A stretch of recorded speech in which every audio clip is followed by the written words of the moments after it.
चिकित्सा सर नमस्कार. नमस्कार. हाँ ठीक है.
Dr. Mishra, how many people have registered?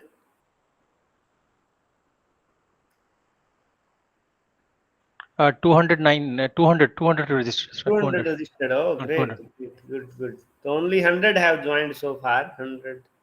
Yeah. Yeah, great. 200 is a good number. Very excellent. Is there any fees for this one? No, sir. There is No. no fees. No Oh, fees. this is the FDP, that under ATAL program. This is the ATAL program. Yeah, Oh, ATAL AICTE program, sir. okay.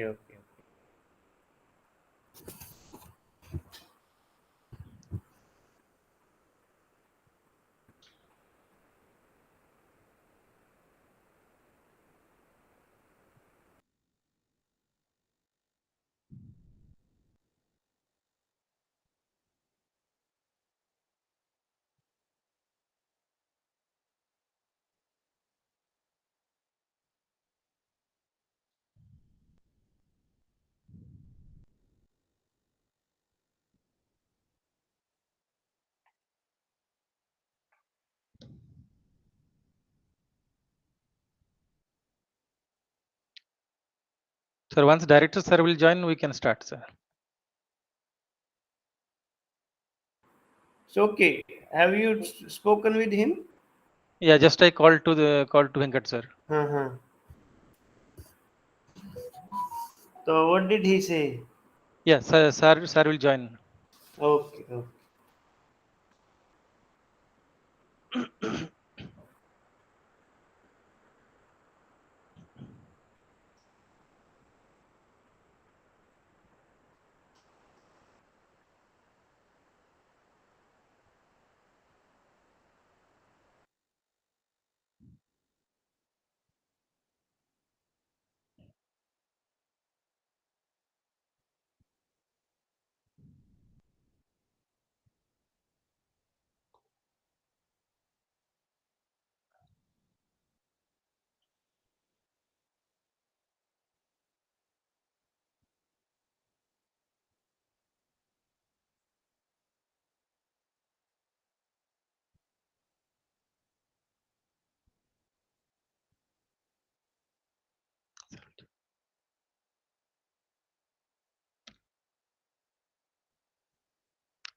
So, this after inauguration, tomorrow, what is the time period for this program?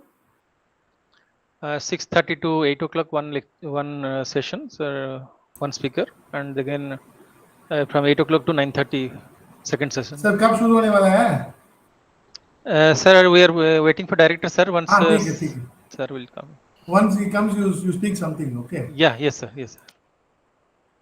No, sir. Today it's 6:30 over, or after that session is there? 6:30. 6:30 to all sessions are evening sessions. So today is 6:30 to 8 o'clock, one session, Okay. and again 8 o'clock to 9:30 the second session. Okay. And tomorrow, same time. Tomorrow is from 6 to 9. 6 to 9. Okay. Oh, Each day 2 sessions are there. Good.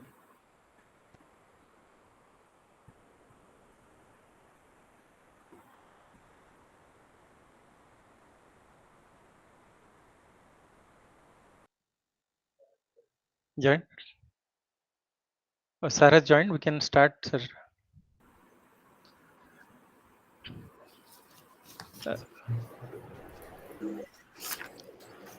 So a very good evening to every participants in this online inaugural function.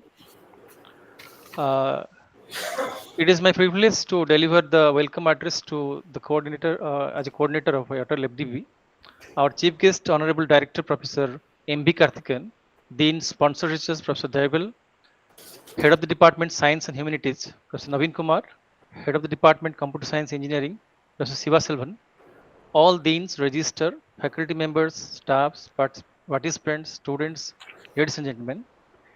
It gives me immense pleasure to welcome all of you to this online AICTE sponsored training and learning faculty development program on future perspective of AI and data sciences, algorithm and applications, which is jointly organized by Department of Science and Humanities and Department of Computer Science Engineering, Indian Institute of Information Technology, Design and Manufacturing, Kancheepuram, Chennai.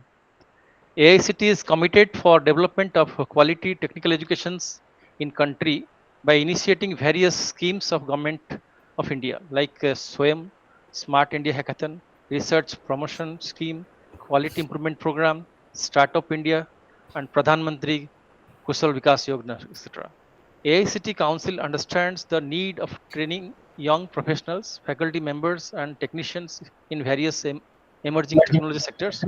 They have conducted many programs to encourage the young faculty members and technicals to participate and improve their skills. One such program is AICT Training and Learning, also known as ATAL. First, ATAL Academy was established in Jaipur by the Honorable Union Minister, Human Resource Development, on 24 September 2018. Along with the announcement of ATAL Academy at Vadodara, Guwahati, Trivandrum, on 11 September 2019, they established 11 more ATAL Academy throughout the country. It was decided by ATAL Academy to train 13 thrust areas: advanced material, rare earth and critical minerals, semiconductors, space and defense, blue economy, energy sustainability and climate change, advanced computing, that is supercomputing and AI, quantum computing, next generation communications, smart cities and mobility, agrotech and food processing, healthcare and medtech, then disaster management and resilient infrastructure, manufacturing industry, high performance computing. In this current era, the most of all business and manufacturing companies, educational institutes, and government agencies are increasingly relied on AI technologies to improve their operations and services. Data science provide the foundation for many AI applications.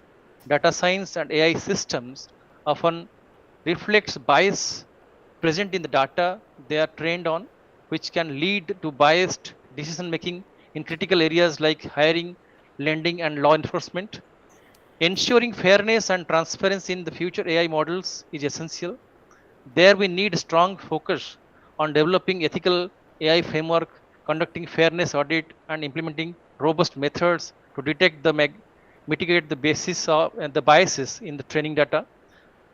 The future need of the increase towards real-time data analysis are growing rapidly, and particularly in industry like finance, e-commerce, healthcare, and manufacturing, self-drive vehicles. All these applications need furthermore optimized ML and DL models to do the efficient data analysis.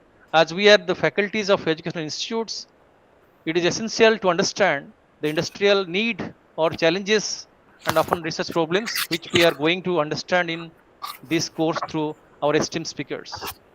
This helps to design the curriculum and motivate the students towards choosing the right career path. The objective of this ATAL FDP is to deliver basic of advanced techniques in AI and data science to meet the current and future challenges, industry and academic research. This FDP is 6-day event consisting of 13 expert lectures. Each day we will have 2 sessions consecutively starting from 6 p.m. to 9 p.m. Each session is of 1 hour 30 minutes. On Saturday, which is the last day of this FDP, we'll have 3 lectures starting from 2 p.m., followed by online examinations validatory. 200 participants from the various universities, colleges, and institutions of different parts of the country will be attending this FDP.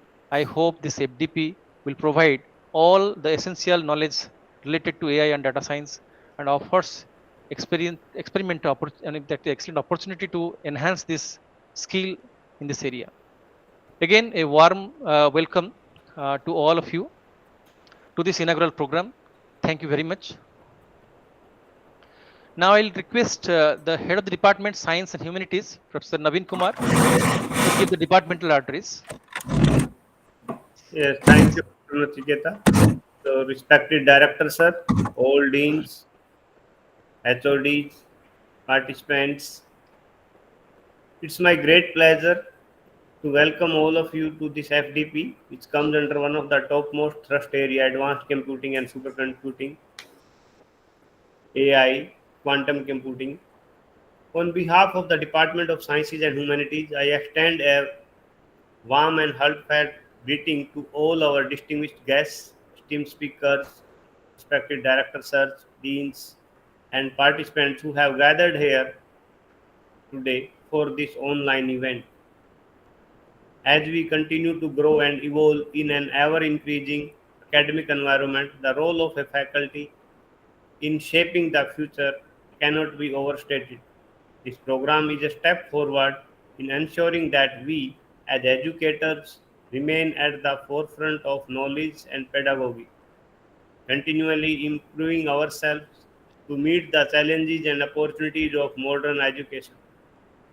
The Faculty Development Program on Future Perspectives of AI and Data Sciences, Algorithms and Applications is designed to provide you with the new technical contents on AI and data sciences, which are essential in current trends in teaching and research. It offers a unique opportunity for reflection, interaction, and professional growth. We have curated a series of sessions led by distinguished experts, which we are confident will provide valuable takeaways for each one of you. I would like to request participants to visit our IIITDM Kancheepuram homepage and find out different activities at the institute level and at Department of Sciences and Humanities. Interact with our faculty members for collaboration on advanced computing, especially on AI and data sciences. Through email communications, encourage their undergraduates and postgraduate students to join PhD program at IIITDM Kancheepuram in diverse experimental and theoretical areas. I encourage each one of you to actively participate, exchange ideas, and make the most of this valuable opportunity. Together, we can enrich the learning environment and contribute to building a higher future for both ourselves and our students. Once again, welcome to all this faculty development program, and I look forward to the fruitful discussions and interaction that will unfold over the course of this event. Thank you very much. Thank you, sir, for your kind words and encouraging words. Now I request the head of the department, Computer Science and Engineering, Professor Sivaselvam, to give the departmental address. Thank you, sir. I hope I'm audible. Yes, sir, audible. Okay. Good evening to all. At the outset, on behalf of the director, the entire institute, and the Department of Computer Science and Engineering, I extend my sincere welcome and heartfelt welcome to all the participants to this ATAL online workshop or 6-day online workshop titled The Future Perspectives of AI and Data Sciences, Algorithms and its Applications, jointly organized by Dr. Nachiketa Mishra sir from Maths Department and Dr. Sanjeev Kumar Nayak sir from Computer Science Department. In fact, this is, I think both of them are really strong in their own areas. Nachiketa sir handles the course related to optimization techniques and machine learning, and Sanjeev sir works in areas related to analytics, IoT, etc. So I think both of them coming together, two different department faculty coming together and offering this FDP or 6-day online workshop, excellent initiative. And I'm sure, given the recent emerging trends involving ChatGPT and the modern topics which they are covering as part of the workshop, I'm sure that the audience will stand to benefit. On behalf of the entire institute and the organizing team, we wish you all the best and thank you for this opportunity, sir. Thank you.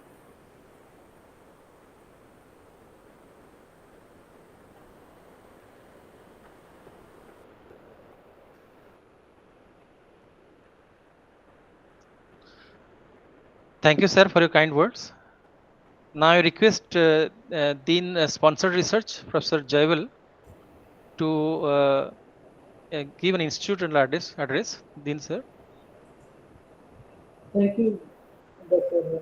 Kancheepuram sir.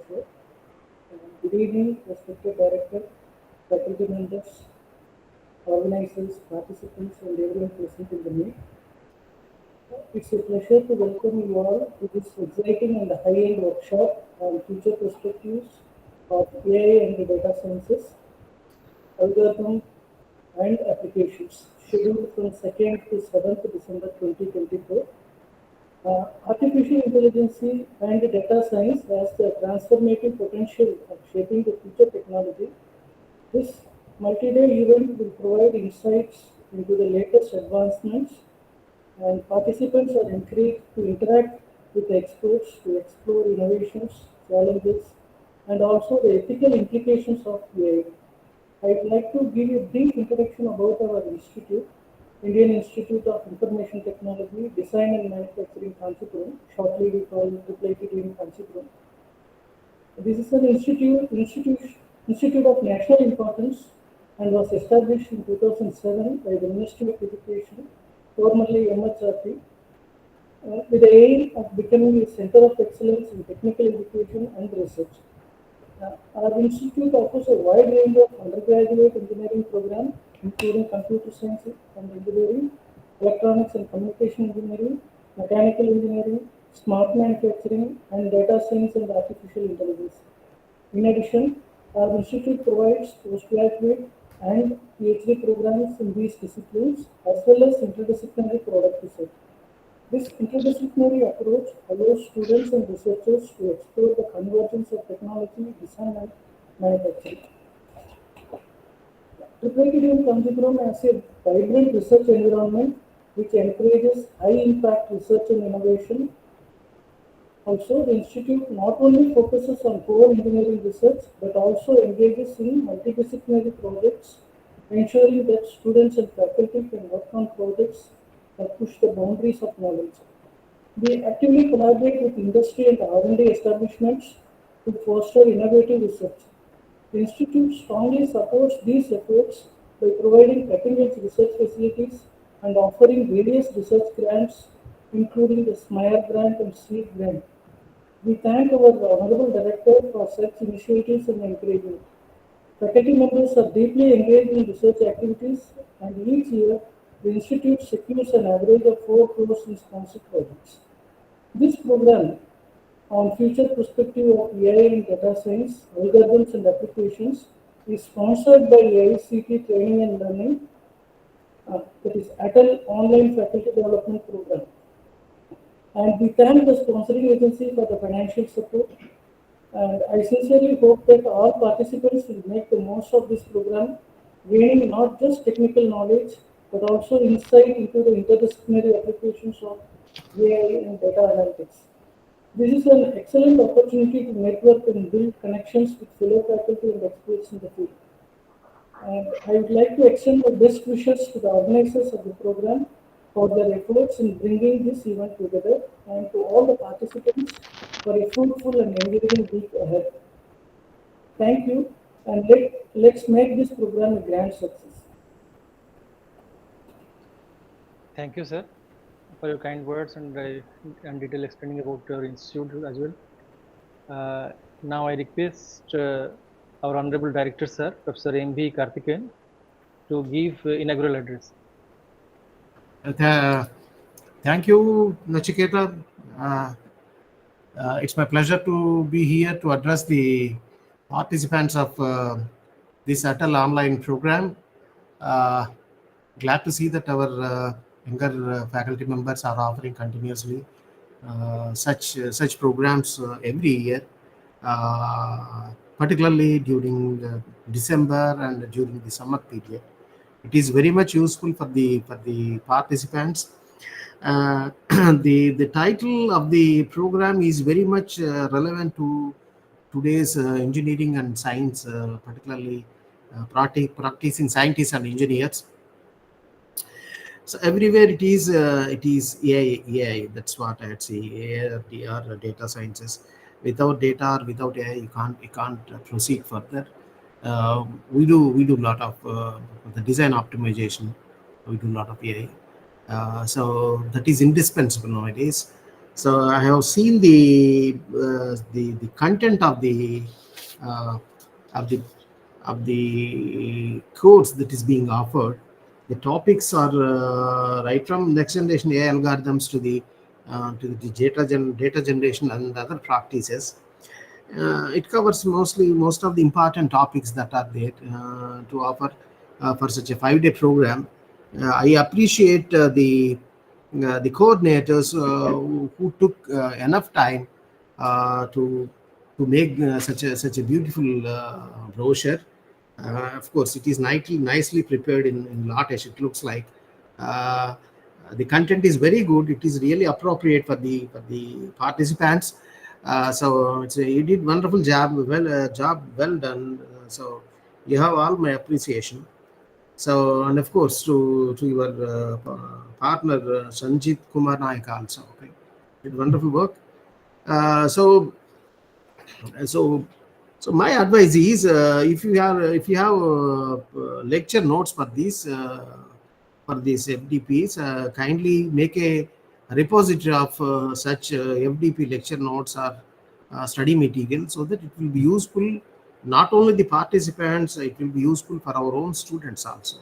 So you can make it as a repository and deposit in the library, or give it in the to the head of the department, or you can dispense it through our email system to all the students. It will be very much useful for them. Okay, so that is number one, and of course, particularly for the participants, though it is online, please try to attend all the classes, all the lectures. It is useful. So ask as many questions as you could, clear your doubts.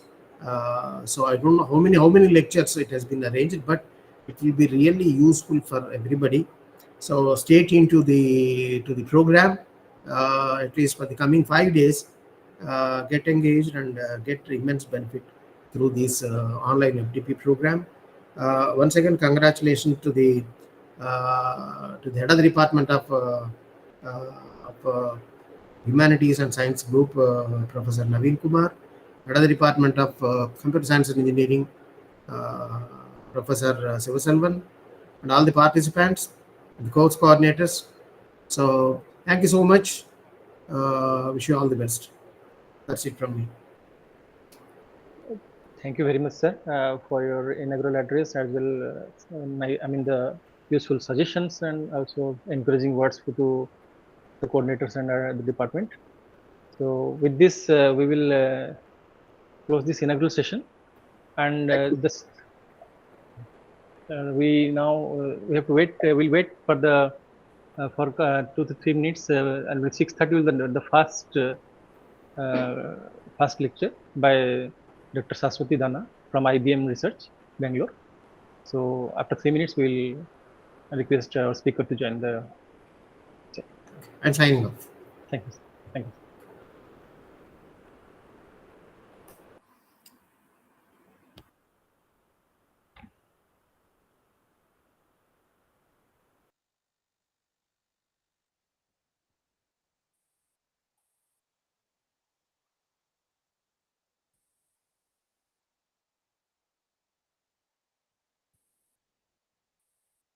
Speaker joined.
So our speaker is the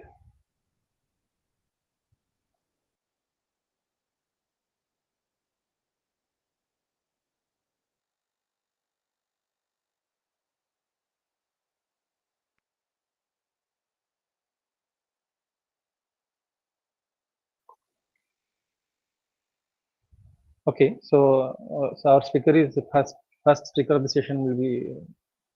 So she is now present here. So it's a great pleasure to introduce to our esteemed speaker.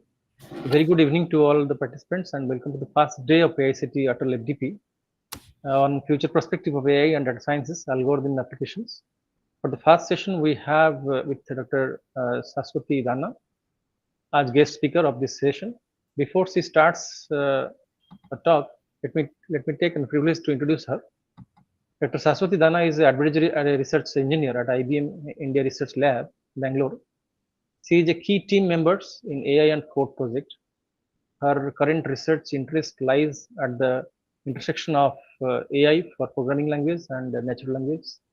Towards solving real-world problems, her current responsibility includes extend pre-training of large language models for WCF4J product that is connected to IBM. In fact, inferencing and finally hosting these models to expose to the other IBMers.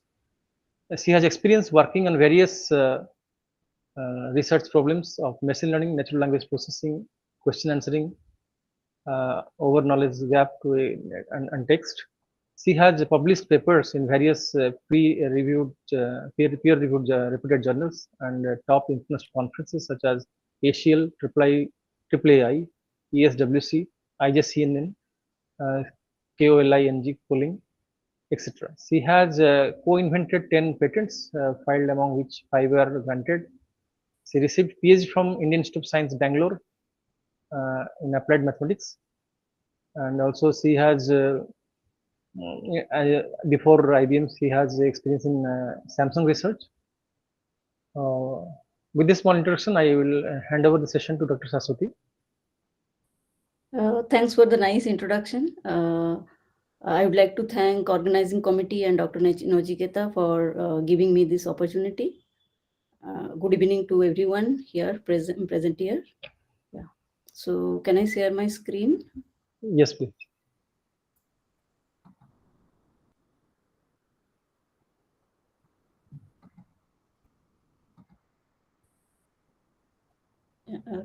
Can you see the screen?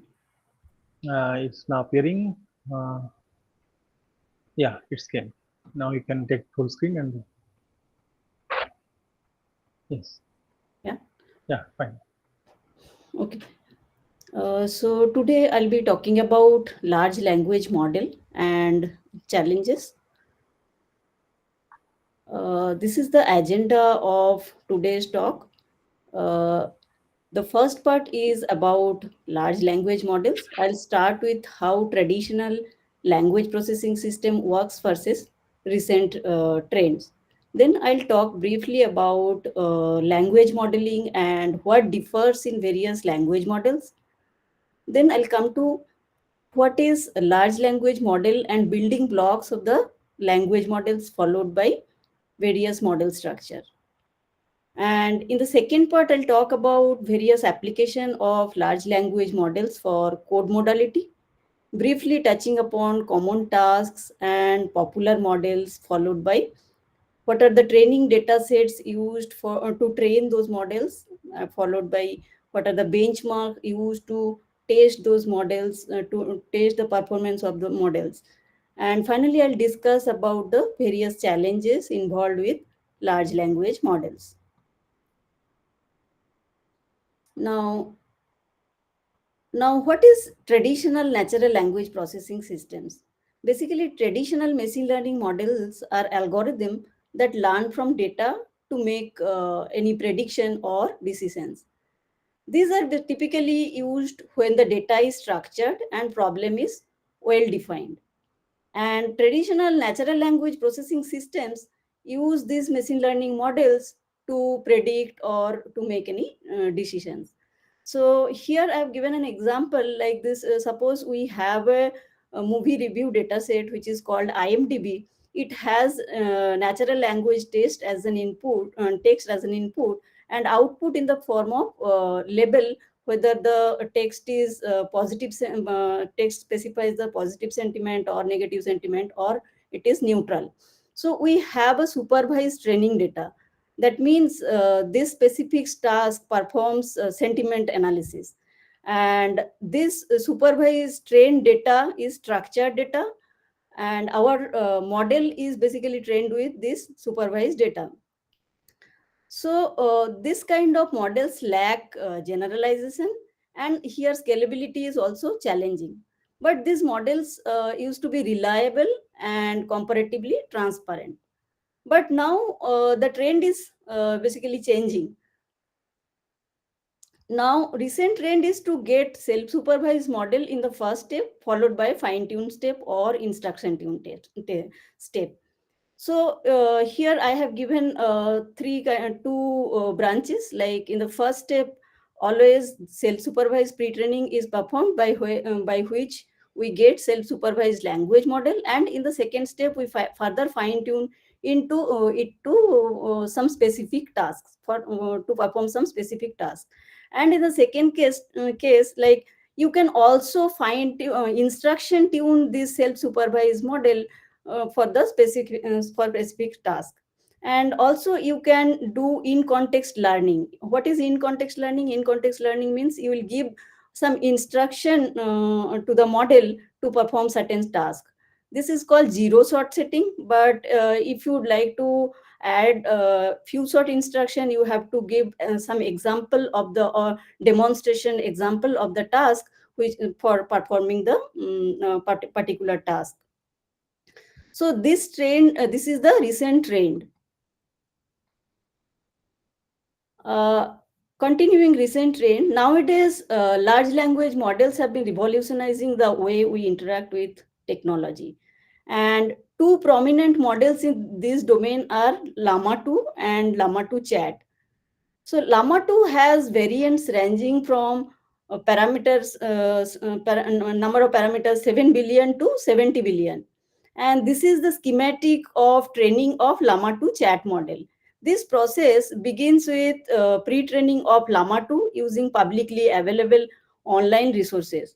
And following this, what authors do, they have created an initial version of Llama 2 chat through the application of supervised fine-tuning. And fine-tuning is done on conversational datasets such as dialogue transcript or social media exchanges. Subsequently, the model is iteratively refined using reinforcement learning with human feedback methodology, specifically through rejection sampling and proximal policy optimization. And it is seen that Llama 2 chat excels in generating coherent and contextually relevant responses in conversational settings. Now, continuing the recent trends in code modality, similar trend follows also in code modality as well. Code Llama is a family of large language model for code.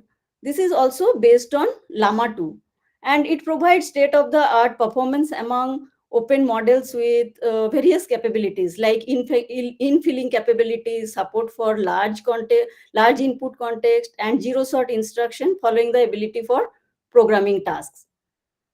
All code Llama models are initialized with Llama 2 model weights, and it is trained on 500 billion tokens from a code heavy dataset, except code Llama 70 billion model.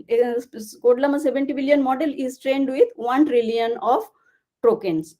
And these models are trained using an infilling objective and are appropriate to be used for any integrated development environment. Like for example, when we write in an IDE like VS Code and all, it gives a suggestion to autocomplete our code or fill in the middle in a file, right? So this kind of model has those kind of capabilities. And so this code Llama is the general purpose code model which can generate Python or any programming language from natural language text. And code Llama Python model, on the other hand, is specialized for Python code generation. So this is designed to single programming language. And compared to general purpose code generation model, it further fine tuned after the infilling code training. It further fine tuned on 100 billions of token with Python heavy dataset, and then subsequently it further fine tuned on long context fine tuning dataset with 20 billion of token. Okay, it has this code llama also has a third variant, which is code llama instruct. This starts from the code llama model, general purpose code llama model, and then it is further instruction fine tuned on instruction dataset, and to finally get the code llama instruct model. This has also variants from 7 billion to 34 billion of model. So now let's see what is language modeling, because language modeling is the basis of all this language model. What is language modeling? Language modeling basically is the task of predicting next word. Suppose I start a sentence like I saw a dog. Now how do I complete the sentence? It can be running after a dog, it can be injured in his leg, it can be under the car or chasing the boy. So what will be the next token after this I saw a dog, right? It is mainly to predict the next token. So predict the probability distribution of the next token given the previous token. This is the main fundamental thing of this language modeling. So probability find the probability distribution of yt given y1 to yt minus 1. And the model is trained in such a way that during the training at each step, we maximize the probability to assign the correct token. Here, cross entropy or cos entropy is used as the loss function, and negative log likelihood is the taken as loss.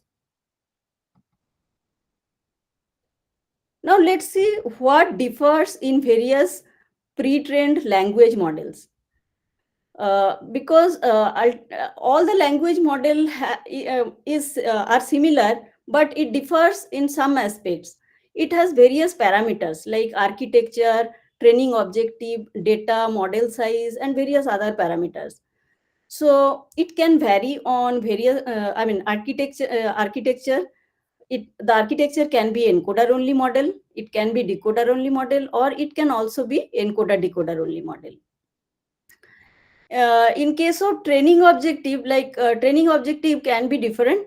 It can be masked language modeling.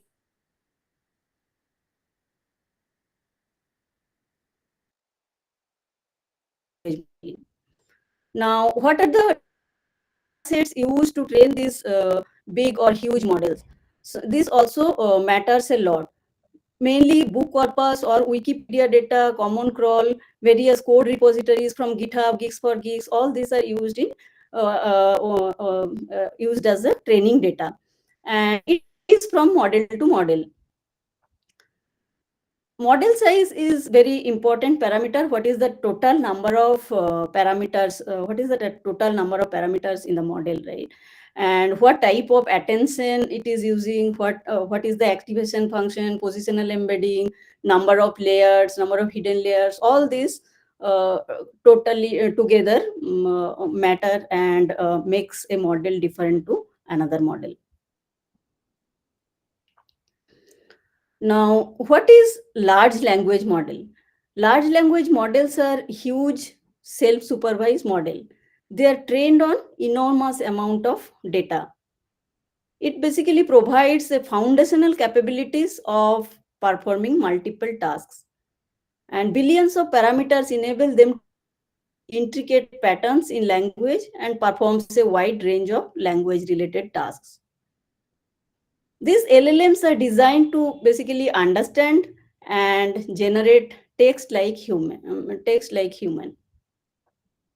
So, in a nutshell, LLMs are a huge self-supervised model, and these are designed to understand and generate a text like a human.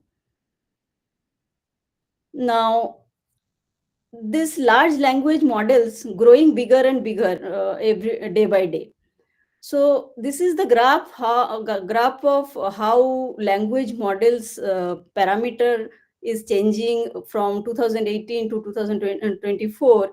So in 2018, you can see the ELMO model parameter number was 93 million, and GPT-1 had a model parameter 110 million. Now GPT-4 had 1.76 trillion of parameters, and this llama model has 405 billion parameters. So as we progressing, the model size is increasing day by day, and also the data goes into training. Training also is increasing day by day. Now let's see how the architecture of language models look like. Transformers are basically building blocks of variety of language models. This paper, Attention is All You Need, appeared in 2017 New Rips conference. This paper proposes transformer architecture and revolutionized the field of neural network models. It consists of encoder and decoder block. The encoding component is a stack of encoders. The original paper stacks 6 of them on top of each other, but this number 6 is nothing fancy. You can increase the number or decrease the number to increase the or decrease the model parameter and so on. And decoding component also is a stack of decoder of the same number. The encoders are all identical in structure. Each one consists of two sublayers. One is feed forward neural network layer, and another one is attention layer. So the output of self attention layer are fed to the feed forward neural network, and the exact same feed forward neural network is independently applied to each position. And each sublayer, means self attention layer and feed forward neural network, in each of the encoder has a residual connection around it, and it is followed by a layer normalization step. The decoder also has both of these layers, but in between there is another attention layer that helps encoder to focus on relevant parts of the input sequence.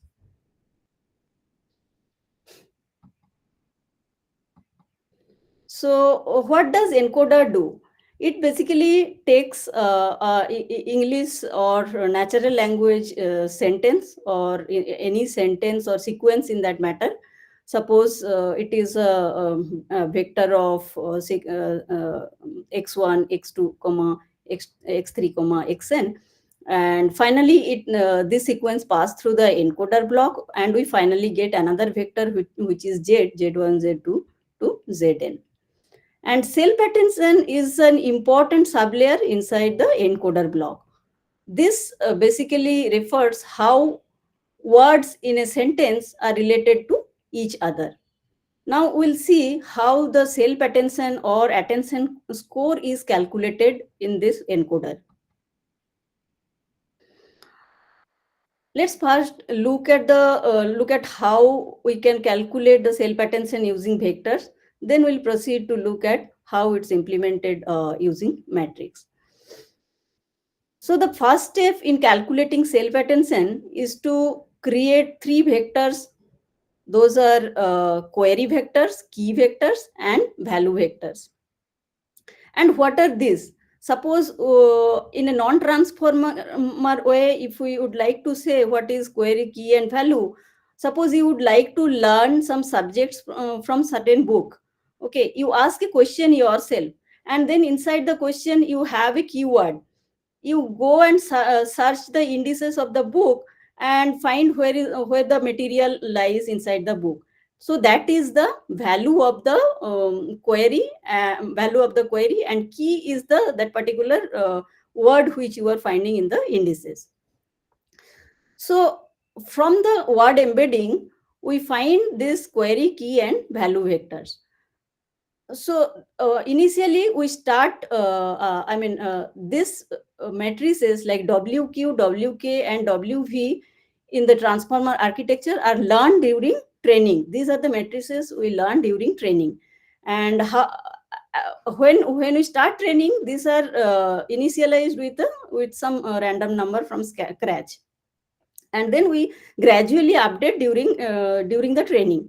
Now if our sequence is like that, animal crossing and then dot dot something is there, and if you represent animals embedding as a x1, then you multiply this x1 with wq to get the q1 vector or query vector. Similarly, you get the key vector and value vector as well.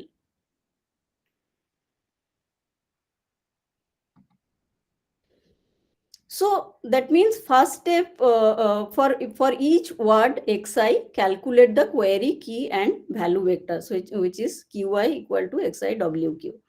Similarly, ki and vi, you calculate all of this.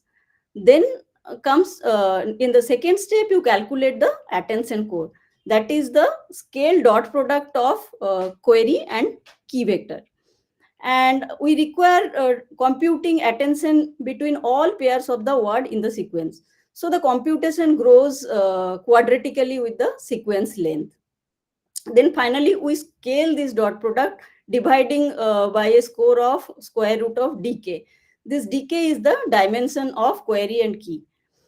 Okay, then in the fourth step, what should we do? We need to calculate the softmax to normalize this attention score.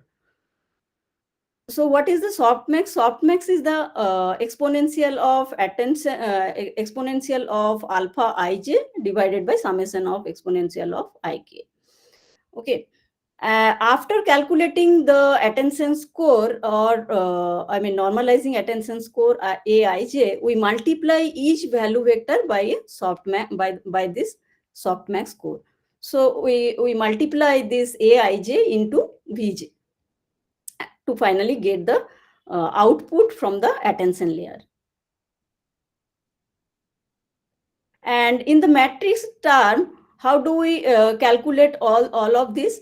So early in the last slide, I was calculating this only for a single word.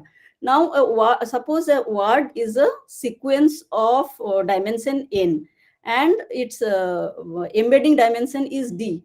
So we have n comma d dimension of matrix, which is x. Okay. Then we multiply this with wk to get the q vector. Similarly, we get k vector and p vector. And finally, we get the z vector from softmax of scaled dot product of query and key vector. And then we multiply with this value vector. This is our z, and which is output from the self attention layer, which is further fed to the feed forward neural network. But what happens in case of transformer? Generally, multi-head attention is used. What is called head? This each self-attention unit is called head. So it depends on the architecture, how many attention head you would like to consider for your training. So multi-head attention is needed because it improves the performance of the attention layer in two ways. Each head it has diverse perspective. That means each head can focus on different part of the sequence, capturing various aspects of the data, and then it can enable the model to learn and represent complex relationship between tokens. So how do we calculate multi-head attention? In the first step, we calculate attention separately for 8 heads. Suppose we have original paper had 8 heads. So we calculate all the attention score, like in the previous few slides I have described how we can calculate this attention score. We calculate the attention score of all of these 8 heads, and then concatenate all the attention head, and finally we multiply the weight matrix that is trained jointly to get the z matrix. And then we feed it to the feed forward neural network. This is the multi-head attention. Now,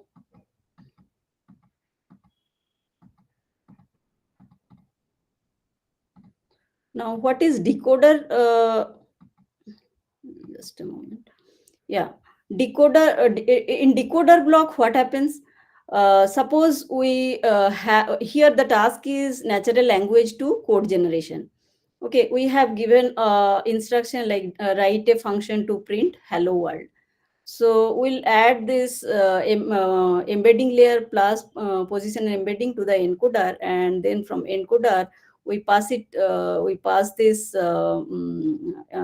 embedded vector to decoder layer, and then it starts spitting out the output of the hello world program. And decoder stops decoding when it generates end token as an output. Next token generation basically depends on the previously generated token. Here it cannot see the future token. In case of language modeling, it cannot see the future token. So in case of self attention, it could have seen the future attention, and like that attention score was calculated. But in this case of decoder, like for autoregressive generation, it is a little different.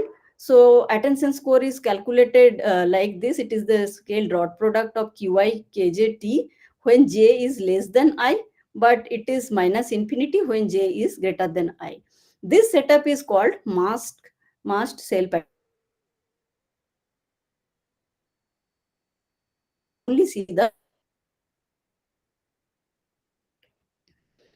So impact transformers. A variety of LMs is the building.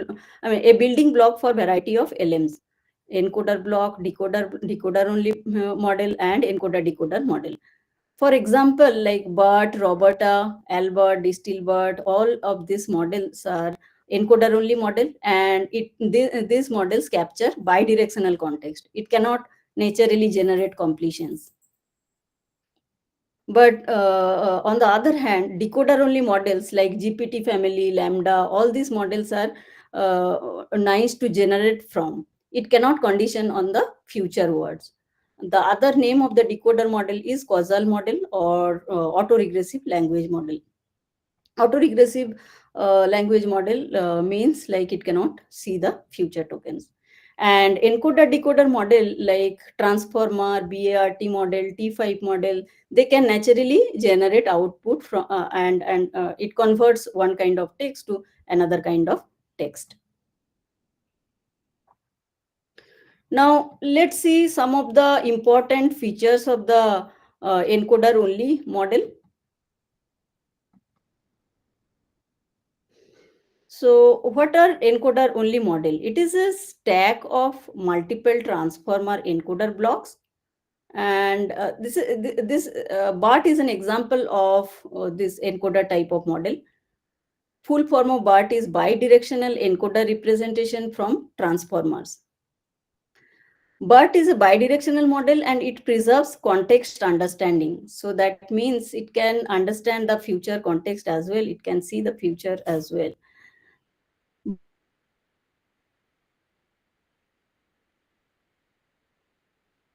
Self-supervised learning. Pre-trained BERT can be fine-tuned using labeled data for various tasks. Now let's see what are the pre-training objectives of BART model. BART model has two pre-training objectives. One is masked language modeling and another one is next sentence prediction. So what is masked language model? Suppose model is trained on a certain data corpus, right? And in that data corpus, out of the whole corpus, 15% of the word randomly selected, and out of this 15%, 80% of the words are randomly masked, and it is given marked as a mask. Okay, and remaining 10% of the word is replaced by some other word, and final 10% of the word are kept as it is. And this model attempts to predict the original value of the mask token based on the context provided by the other non-masked word in the sequence. So suppose we have a input sentence The ISB is located in Hyderabad city, and ISB and Hyderabad are chosen as to be masked. If these are masked, so final output it tries to predict this mask 1 as a ISB and mask 2 as a Hyderabad. So this helps understand bidirectional context. Okay, and next sentence prediction means what?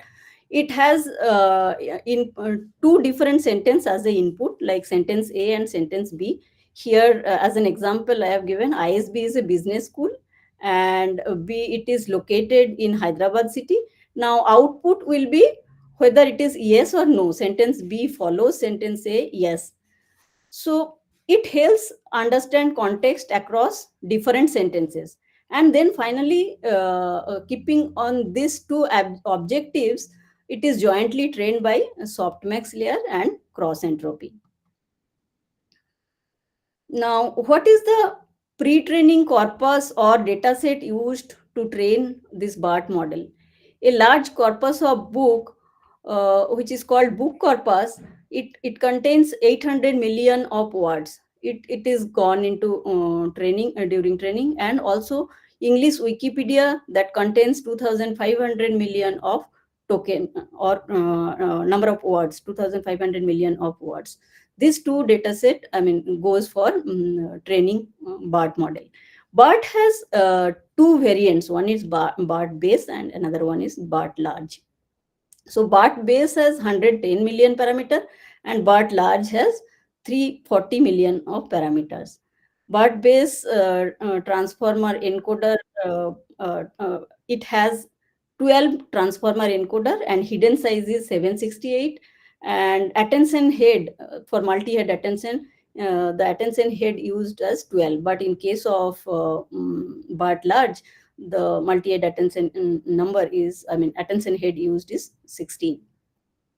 Encoder models are best suited for tasks requiring an understanding of full sentence, that is sentence classification, named entity recognition, extractive question answering. For all this purpose, BART can be very useful.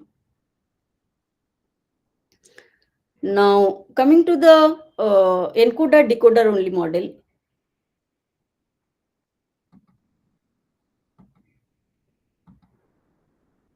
Yeah. A major distinguishing factor for different architecture is the mask used by different attention mechanism in the model. So here in this, this is the schematic of mask used or architecture used in the T5 model. So in case of this is the schematic of transformer architecture variants considered in the T5 model. In this diagram, these blocks represent elements of the sequence and the lines represent attention visibility. So this leftmost figure shows a standard encoder-decoder architecture which uses fully visible masking in the encoder and encoder-decoder attention with causal masking in the decoder side. This dark is, I mean, visible in both the sides, but this little lighter version of this lines shows the, I mean, causal masking. Middle figure is for language model. It is used for causal mask throughout. But in case of rightmost figure, it shows the prefix language modeling setting. The prefix language model allows fully visible mask over the input, but in case of output, it shows the causal attention. So this T5 model, T5 stands for text to text transfer transformer. It is created by Google and has encoder decoder of architecture. It uses three different types of attention.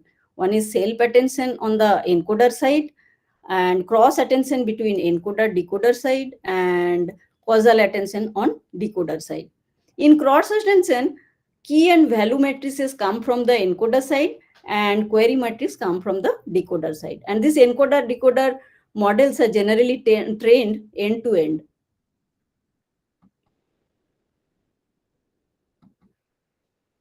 Now, moving on to decoder only models, all these GPT model, GPT stands for basically generative pre-trained transformer. These are decoder only model. The input to the decoder network is positional encoded vector, which is then derived from the word embedding vector of the input or input sentence or word. So each decoder block consists of masked multi-head attention layer followed by normalization and feed-forward neural network followed by normalization layer. The output of the decoder block will be input to the next decoder block. And finally, at the 12th decoder block, the output is connected to the linear feed-forward layer and then to the softmax layer to generate the output.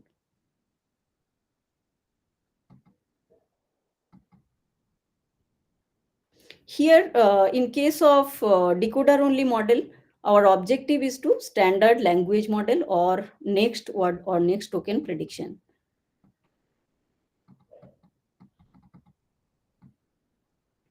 Yeah. So large language models are growing in size day by day. Also, the amount of data it consumes during training increasing to a great extent. Like in the beginning of 2018, this GPT-1 had parameter of 110 million parameter, but now it has grown to up to trillion range.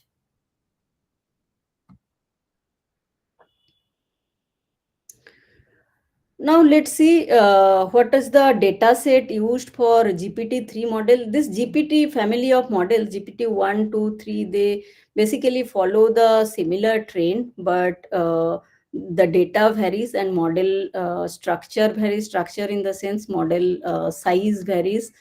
Main architecture remains same for all these GPT-1, GPT-2 and GPT-3 models. So they have used common crawl dataset and web text 2 dataset, book 1 dataset, book 2 and Wikipedia. This combination of these 5 dataset they have used for training, and a different number of tokens from these datasets are gone into training. And they don't send all the dataset, but they use generally during pre-training or any such training, they use some proportion of the data. At some proportion they have mixed. There is some sweet spot at which proportion this data will give the best performance. So in this case they have 60% of they have used 60% of common crawl, 22% of web text to etc. Now, GPT-3 does in-context learning. It has capability of in-context learning. It does not gradient update. No gradient updates are performed here. No fine-tuning is performed in GPT-3. Suppose you have GPT-3 model, you just give the natural language instruction of a task, it will start generating. This is called zero shot setting, where you just give the like translate English to French and you give cheese, it will translate this cheese into French. So there is no gradient update. It just generate and it has in context learning capabilities. And in case of few sort setting can be one sort, two sort and multi-sort setting. In addition to the task description, the model sees a few example of the task. Here also no gradient updates are performed. So natural language prompt plus examples as a demonstrations are given, like see otter, louder, dimmer. These are some task description. Translate English to French. So it translates in English English sentences to French sentences, and then finally you give the English sentence cheese, it will generate the French word. Now, so far we have been talking about various models, data sets, and benchmarks. Now we can now how can one access these models and data? Just a moment, I have.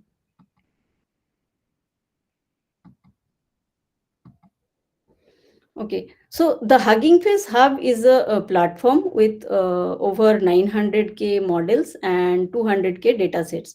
All of these are open source and publicly available. The hub works as a central place where anyone can explore, experiment, collaborate, and build technology with machine learning. So Hugging Face is a great platform to start working with this kind of large language model. It has everything. It gives also code examples, how to infer, how to train your model, how to load the model, how can you expedite the model, how to load I mean in CPU only mode or GPU only mode, like that. Now let's see the various application of large language models in code modality. So in this table, first column refers to the task, and second column refers to the what can be the nature of input and output for that specific task, and application where this kind of task can be applied. Now, in case of code generation or code completion, the input should be in the natural language text, and output will be any kind of programming language or code. So low code and no code software is the application. Low code and no code software development platforms are tool that allow users to create application without writing any code or with minimal coding knowledge. Now, next task is code translation, where you translate one kind of programming language to another kind of programming language. Like we have all the banking system, stock markets, all these are written on COBOL language or PL1 language, but you cannot find programmers in those languages nowadays. So we need to modernize this kind of codes. So one of the good application is legacy code modernization, where we translate this COBOL or PL1 to Java or some kind of object oriented programming languages. Code summarization is another task, where you have input as a code, and you need to summarize the code in natural language text. So automatic generation of docstring of the code is the application for this. And the task also can be a test case generation. What is a test case? So suppose you would like to see where when your output is code, how is the generation, how do you validate the your code generation is good or not? So if there is a set of input or output is given, or any test case is given, then you can validate, okay, if you pass this input to the code, it is generating the actual output what it should have been. So then that way you can judge the generation or quality of the generation. So test case is a very important feature. So where input and output can be either natural language or code, and output is test case. Improving code coverage and maintainability. Its application can be improving code coverage and maintainability. Code clone detection. What is code clone detection? The task is we have we many times what we do, we copy a piece of code from one application to another application, right? So this means code clone. We are cloning the code from one place to another place. So the input here is code comma code pair, and output will be whether it is these two codes are clone or not, whether it is yes or no. It helps to plagiarism detection. And program repair is what, suppose we have program which is not correct, and it is wrong at some place. So we have code plus natural language, where we are telling okay, this is there is something wrong in this code. Can you repair this code? So this is a kind of code repair kind of tasks. This helps in debugging. Moving on, this OpenAI Codex is the first kind of its general purpose programming model. Codex is a GPT language model fine-tuned on publicly available code from GitHub. It released in July 2021. It has 12 billion parameters, and a distinct production version of the Codex powers GitHub Copilot.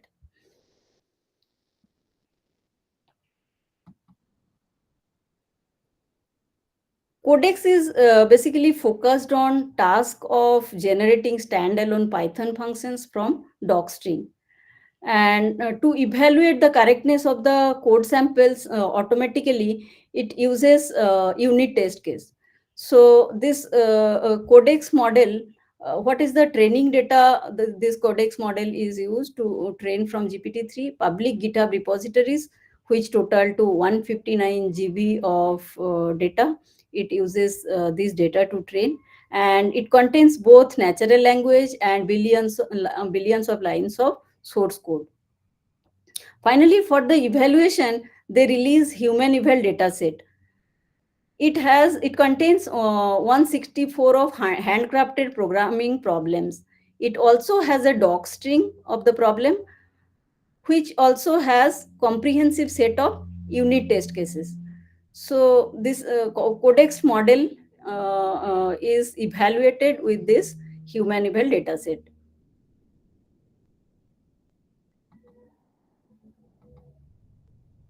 Moving on, let's see few of the success stories of these models. GitHub Copilot is most widely adopted AI developer tool. This is designed to improve contextual understanding. And this is powered by OpenAI's Codex family of models, which is built upon GPT-3. This coding assistant designed to give a pair programming experience to developers. It provides autocomplete style suggestion as you code. This GitHub Copilot works best for Python, JavaScript, TypeScript, Ruby, Go, C Hash, and C++ mainly. And this GitHub Copilot is available as an extension in popular IDEs such as Visual Code, NeoVim, JetBrains, and among others. Dr. Saswati, this is now, I mean, we can have a time till 10 to 12 minutes. Okay. So we can keep some time for the audience, I mean, the participant to question answering. So Okay. we can try to close with insert. You can you can decide, take some 5 minutes or something, and close it. Yeah. So it is for 1.5 hours, right? It's like including the question hour session. So. Oh, okay. Okay. So, but now it is 45 minutes, right? Yeah, it's. Today is late. Oh, okay, fine. I understand. Today is late. Okay, I was thinking the wrong time. Fine, understand. 8 o'clock. Oh. Okay, 8 o'clock. Fine. Okay. Yeah, carry on.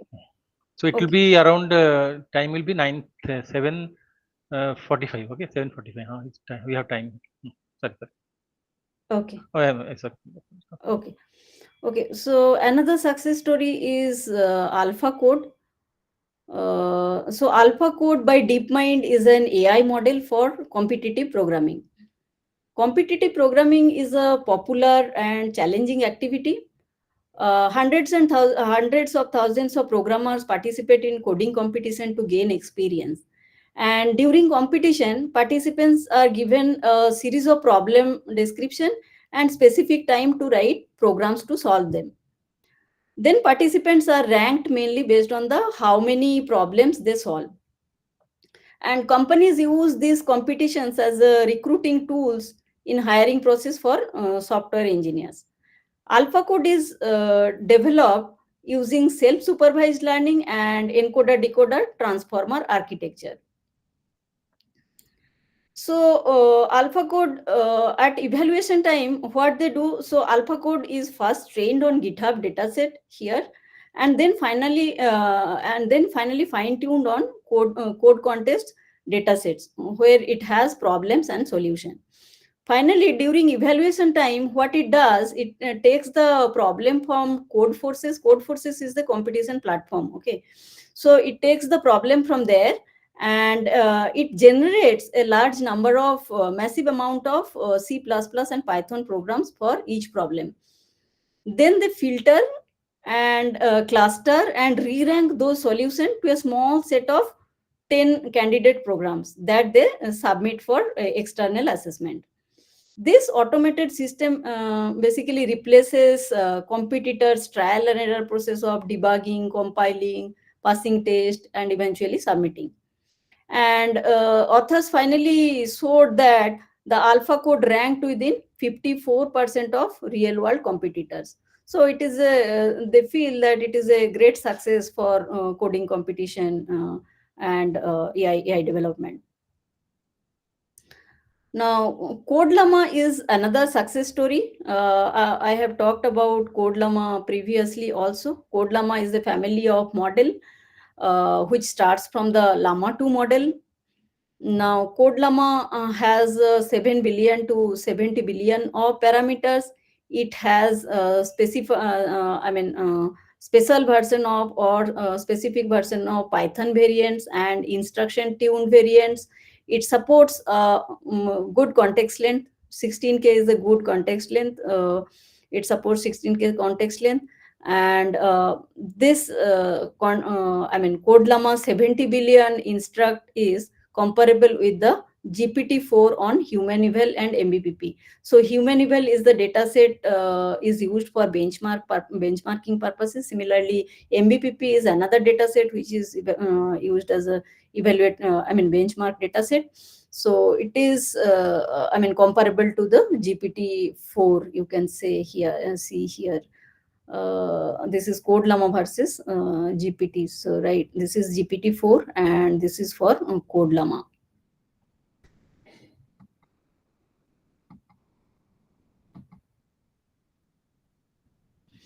Now, what are the data sets used for training these code models? Let's take a look at this slide. CodeSearchNet is a data set created by Microsoft and GitHub. This is one data set that people use for training. And source of this data set is libraries hosted on GitHub. It has 2 millions of comment code pair. This dataset basically suitable for supervised training of code LLMs for code search, documentation generation, among many other tasks. And CodeSearchNet has 6 programming languages: Go, Java, JavaScript, PHP, Python, and Ruby. GitHub continuing training data set, GitHub Code and Code Parrot is another data set to train these code models. It is created using Google's BigQuery and it has 1 TB data, and this is suitable for unsupervised training of code LLM. It contains 32 programming languages, and filter version of this GitHub code is called GitHub Code Clean. This filtered Python subset is used to train Code Parrot family of models. And continuing training data set, the stack is another training data set. This is little bigger than the previous two, CodeSearchNet and GitHub Code. This is created by Big Code project from Hugging Face, and source is public GitHub repositories with permissible license. The size of this data is 6 TB. It is quite bigger than the previous two data set. And this is suitable for unsupervised training of code LLMs. It contains 358 programming languages. Subset of this data is used to train Santa Coder and Star Coder models. These are some initial small models of small language models, which is used for code generation and code generation. Now, how do we measure the quality of generation from the code model? What evaluation metrics are used for this purpose? These are some of the metrics by which code models are evaluated. One is pass at K. Number 2 is text similarity. The metric can be of program analysis based, or it can be a hybrid method. So what is pass at K? By pass at K, we can measure the functional correctness. Here, the nature of the output of the task at hand should be code, and unit test also should be given in this case. So then pass at k is the probability that at least one candidate program out of the top k generated program passes the unit test. Okay, so first you generate top k output, and then from the top k at least one should pass the test case. Okay. And next is the text similarity, the character and token level edit distance between the generated program and the goal program. This is measured as, this is defined as text similarity. And this metric can also be based on program analysis, like abstract syntax tree, control flow graph, data flow graph can be used to get some kind of metrics. There is another metric which is called code blue. Code blue considers both text similarity and program analysis based techniques.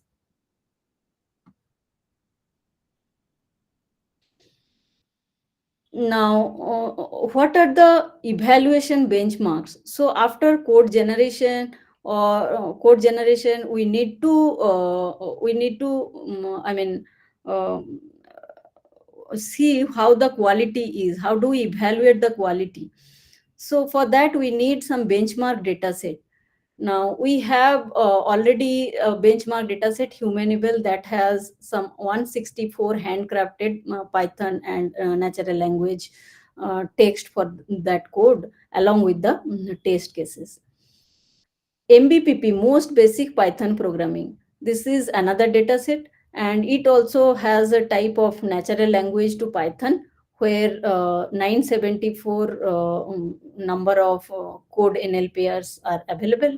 Here also we have test cases. So these datasets either we can use as a NL to Python or Python to NL, like code summarization. In case of code summarization, also this can be kind of used.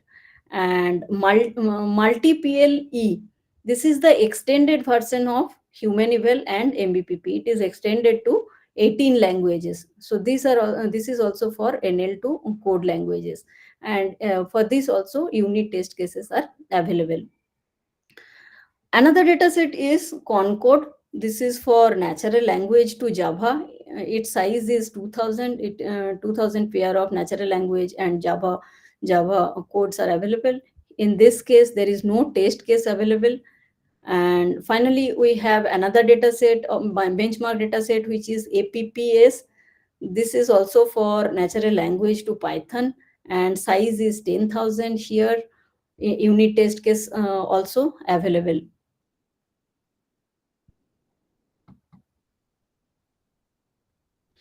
Now, before going into challenges, I would like to touch upon Google's Illuminate. It is a recent advancement in this field. It's an AI tool that generates podcast type of interviews from academic paper. So how does it work? It uses Google's Gemini language model to convert academic paper into short audio files. This Gemini model has context window of 2 million tokens. And what does it do? Illuminates basically creates a conversation between two AI voices, a male interviewer and a female expert. And the paper is explained through this conversation. So this is very recent update by Google. Now let's see what are the challenges, various challenges in this field or large language models. There is a recent paper titled Challenges and Application of Large Language Models. So in this paper, authors ask two questions. One is what problem remains unresolved in this field? And number two is applications, where the LLMs currently being applied and how are the challenges constraining them? So, to answer the first question, they group the challenges into three broader categories: design, behavior, and science. And to provide answer for two, they talked about some of the fields like chatbots, computational biology, medicine, reasoning, etc. And then they see what are the challenges constraining them.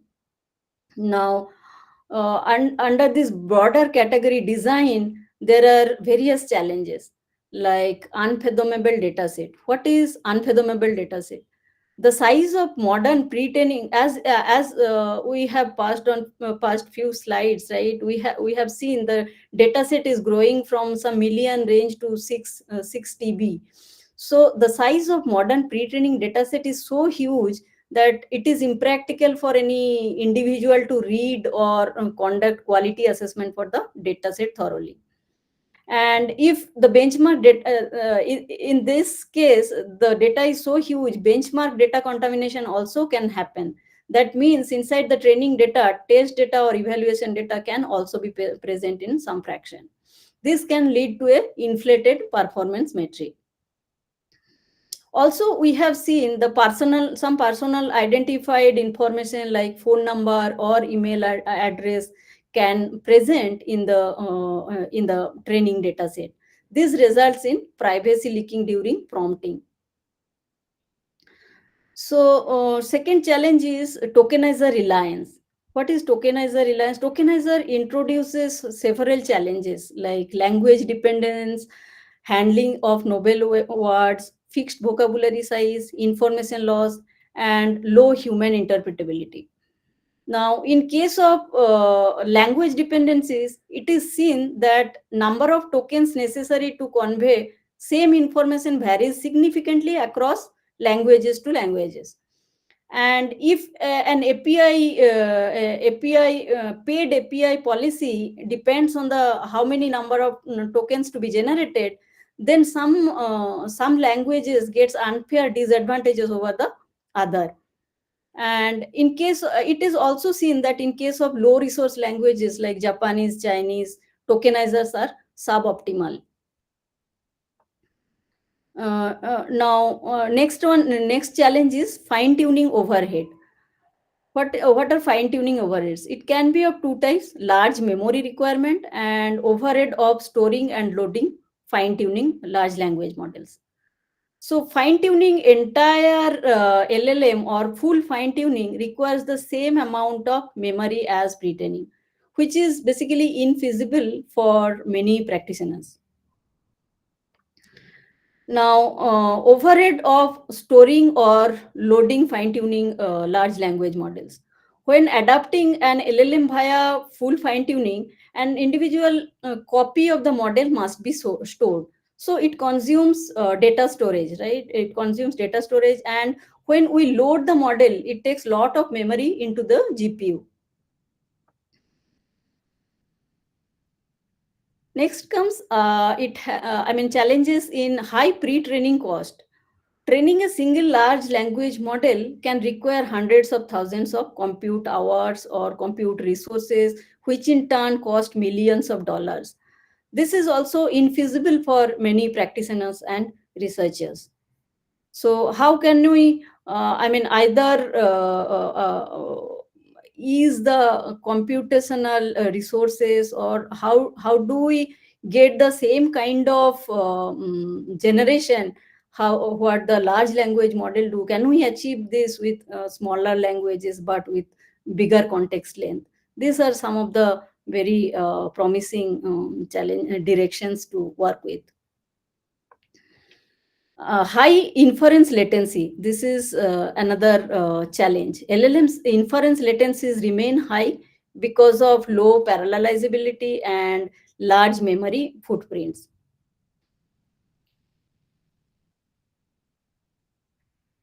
Hallucination is another challenge. LLM often suffers from hallucination. Now, what is hallucination? When the generated text is fluent and natural but unfaithful to the source content, and it is underdetermined. So but identifying this hallucination is very difficult. It is very difficult to identify hallucination. And and there is no good metrics for this hallucination. This is one important topic we can look at. Now there are various other challenges like misaligned behavior.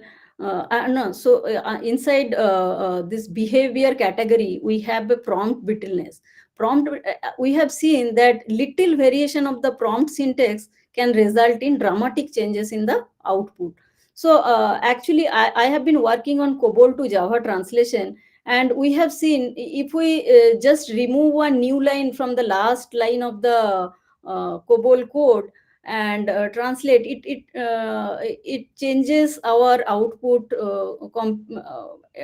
I mean, a dramatic change happens in this case. And if we remove certain space or new line character or some other character or some word, if we remove it, output changes drastically. So in this case, I don't know how we can make models more robust to such kind of syntactic syntax changes.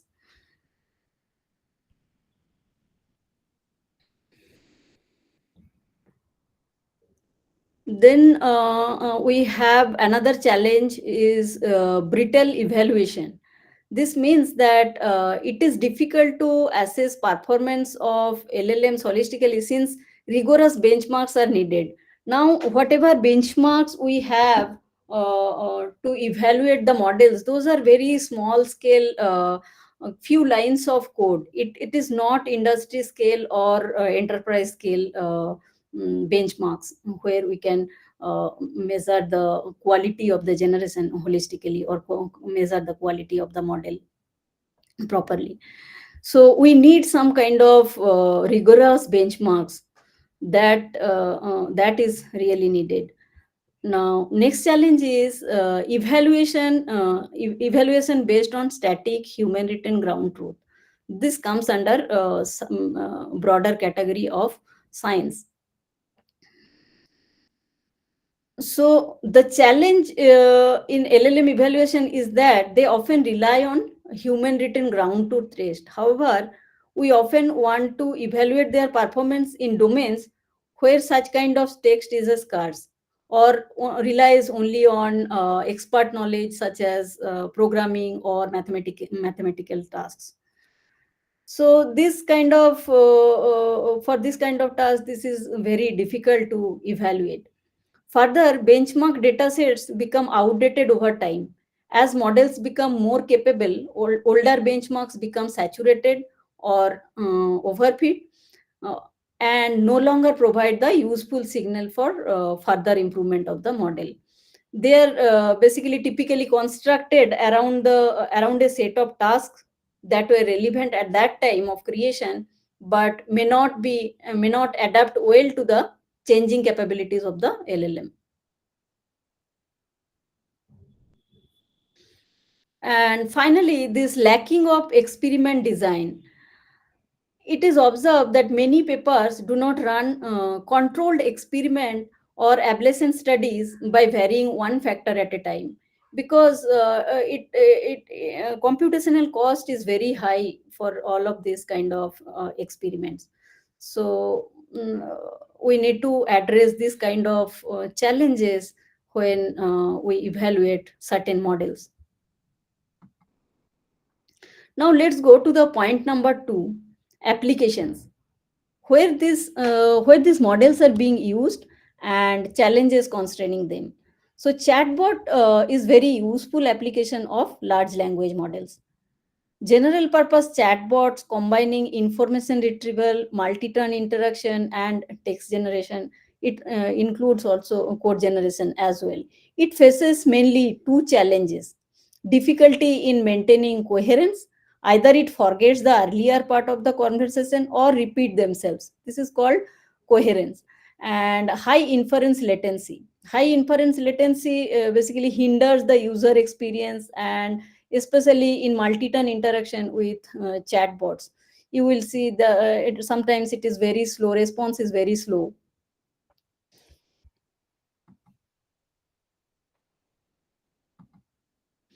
Now there are various other applications like computational biology, code generation, and knowledge work, how these large language models are working there. the ultimate objective in case of computational biology, the ultimate objective of protein language model is to deploy them in real world projects such as drug design. But evaluations often target smaller or specialized data set, not considering how the models could contribute to protein design or in vitro protein design in vitro or in vivo. So the lack of basically I mean to the reality and what are the benchmarks available, there need to be some kind establish some kind of coherence between in the real world situation and benchmark data sets. Similarly, in case of code generation, though it has achieved in case of code generation it has achieved state of the art performances, but long range dependencies across a code repository usually cannot be regarded because of the limited context length. So we have seen in many cases the model size is very big, but it only supports 4K context length. In that case, we cannot accommodate the whole code within that kind of context length. Similarly, in case of knowledge work or numerical reasoning, in case of financial services or accounting are areas where LLMs have generally shown worse performance. Now, by highlighting the limitation and challenges of the existing models, I hope we can derive many research directions further. Thank you. Now, I would like to take up any questions if you have.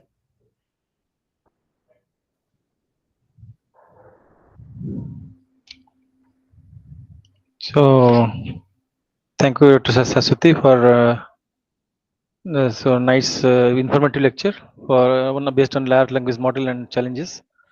So, and now participants, if you have any questions, please let us know. You can also write in the chat box as well, and we can read out for you.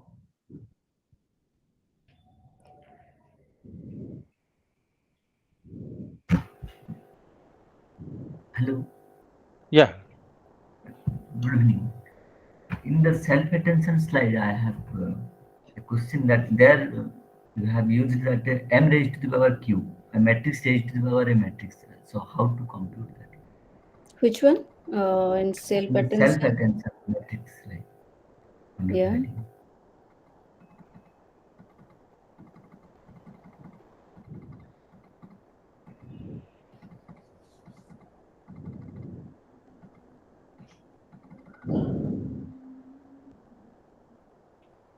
Yes, Yes. here you have used w raised to the power q.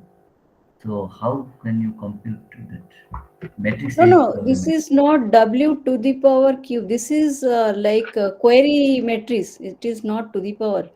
It is defined as WQ. This is one metric. Okay. This is only W. You can say this is W. All are W, but just to differentiate between query key and value, we have represented WQ, WK, and WV. Okay. Good evening, ma'am, if I Yes. may.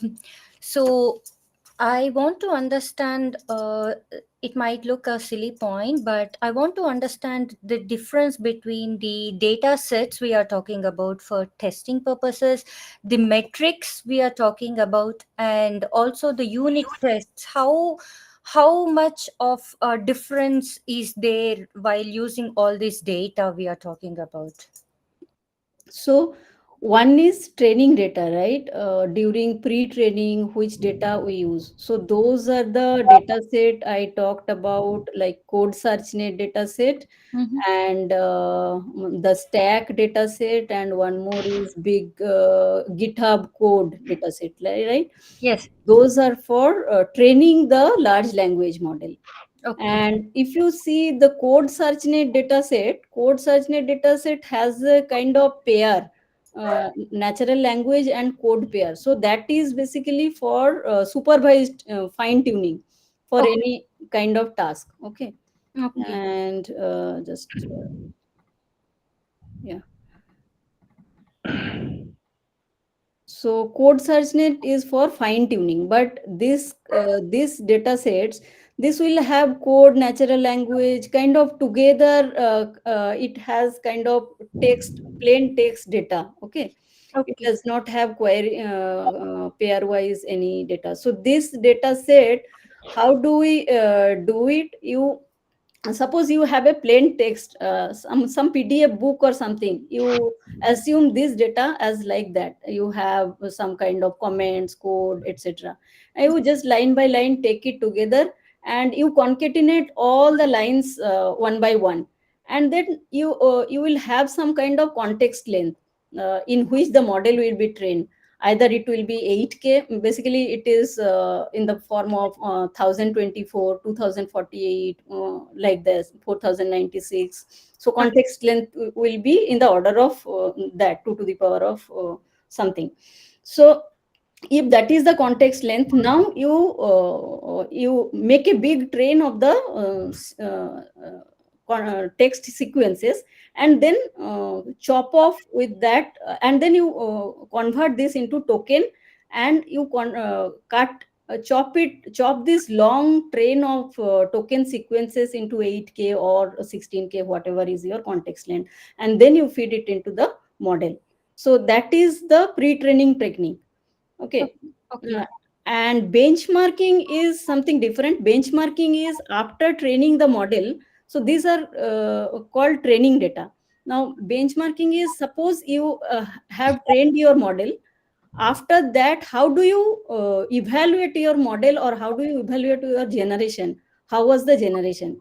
So in that, these are the data set for evaluation. Like human eval, it has only 164 data set. So you have natural language. Okay, you pass this natural language to the model, whatever you train, and then you get a Python code. Some code you have got. Now you have the test case. Test case means in the gold Python code, what if you pass the input, what should be the output? So input and output pair will be given. Now if you pass the same generated code through that input, it may not give the same output, because if your generation is wrong, it may lead to some other output. So by that way you can validate whether your generation is correct or not. So that is called functional correctness. Okay. And can I ask you, ma'am? So there are so many types of databases available, like SQL, MySQL, or SQL databases, or MongoDB database, right? So what kind of database are we using with all this Python or Golang or Java, and what kind of stack, full stacks we are using for all these kind of to develop this kind of test datas or benchmarkings?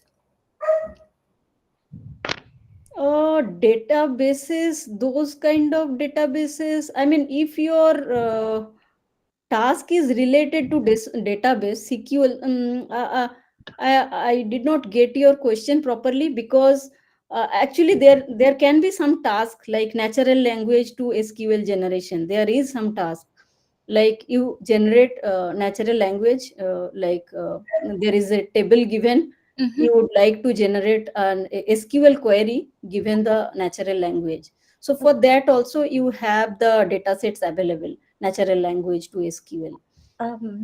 मैं actually ये पूछना चाहती थी कि अभी आप जो काम कर रहे हैं वो कौन सी डेटाबेसेस यूज कर रहे हैं ना, एसक्यूएल डेटाबेस सर्वर यूज कर रहे हैं या तो मोंगो डीबी सर्वर्स ऐसा यूज कर रहे हो, या कौन सा, ये सब आप जो डेटाबेस को यूज करना चाहते हो तो?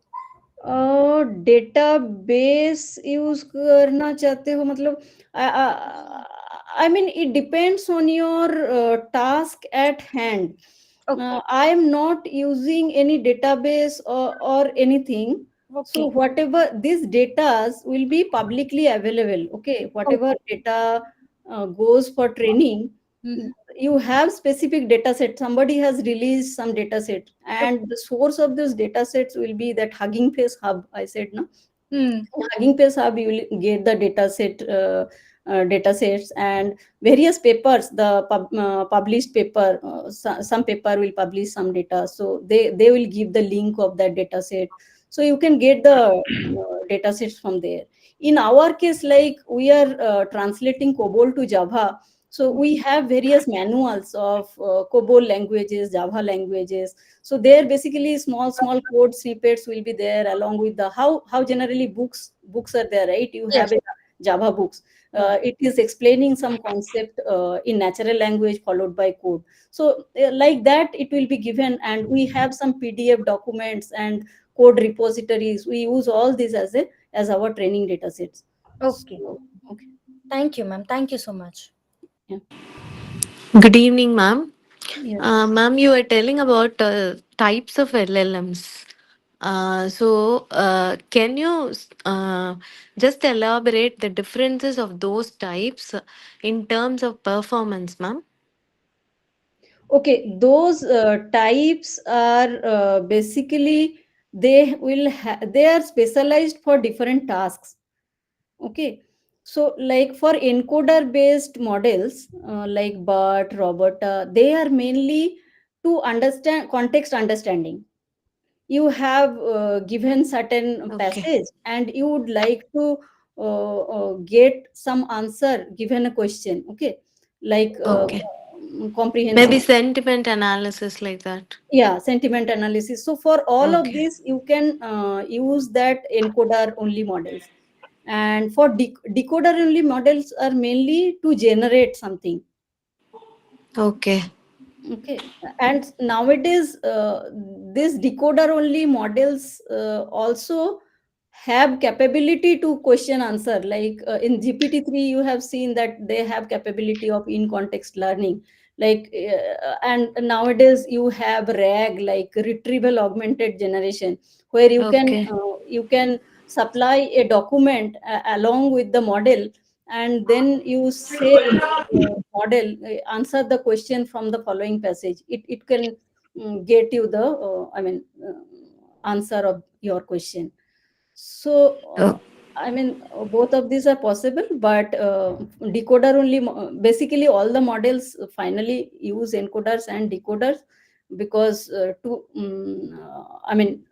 for decoder only models also we need to encode our natural language sequence to represent it into some vector form, right? okay. Thank you, ma'am. Thank you for your question.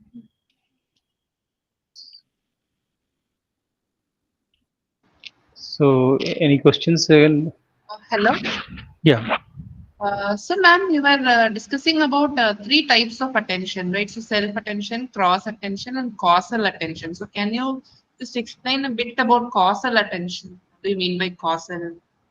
Yeah, in case of causal attention, you cannot see the future tokens, like yeah.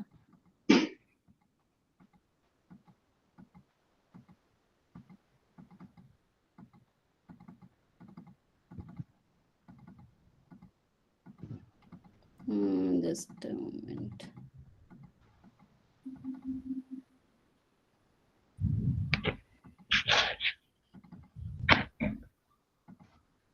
So this is kind of causal attention, or yeah. So here it cannot see the future tokens. So in this case, attention score will be QI KJT. This is the scale dot product of query and key vector when J less than I. Okay, I is suppose ith token, you are going to predict the ith token, and you have seen the till I minus 1th token. Now you cannot see the token after I. So if J is greater than equal to I, you cannot see, and in that case attention score will be minus infinity, and that is called masked self attention. Good evening, ma'am.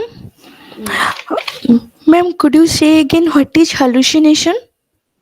Yeah, a hallucination means suppose a model is continuously generating some text which is not relevant for you, but continuously generating some repetitive text, that is also, that is a hallucination. And sometimes it is generating something, some gibberish, but not relevant for your context, that is called a hallucination. And Thank you, ma'am. hallucination is very difficult. Yes. Thank you, ma'am.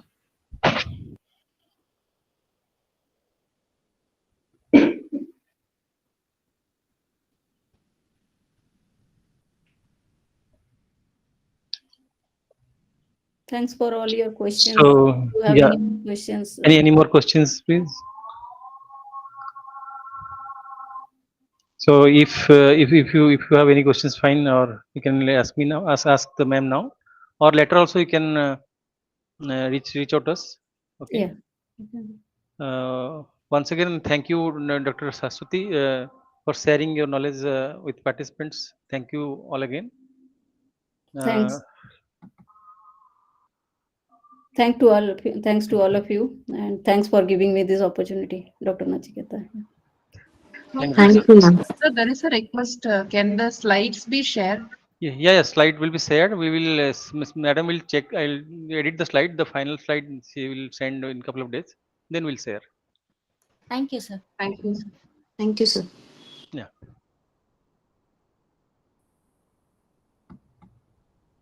So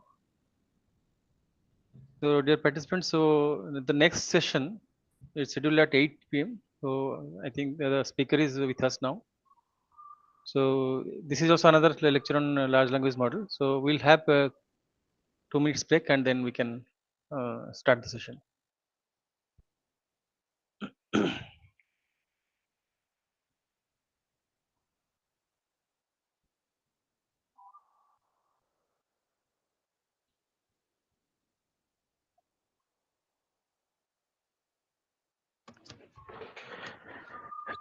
Hi. Hello, Professor Nachiketa. Can you hear me?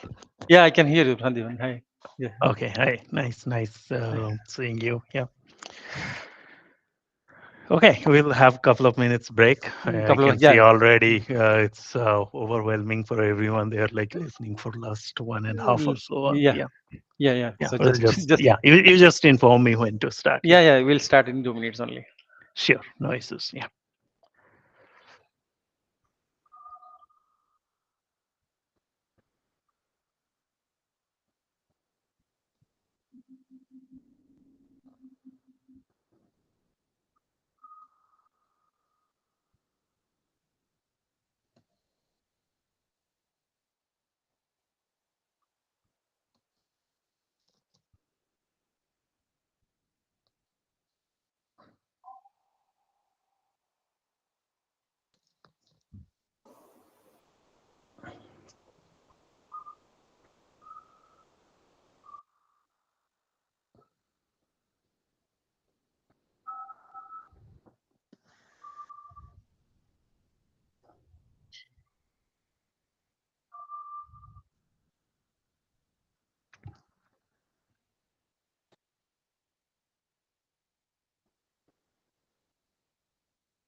Once again, welcome back to all the participants.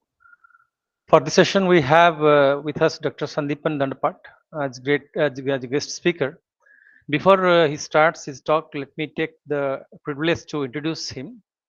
Dr. Sandip Dandapat is a distinguished AI researcher and practitioner with close to 2 decades of expertise in natural language processing and generative AI.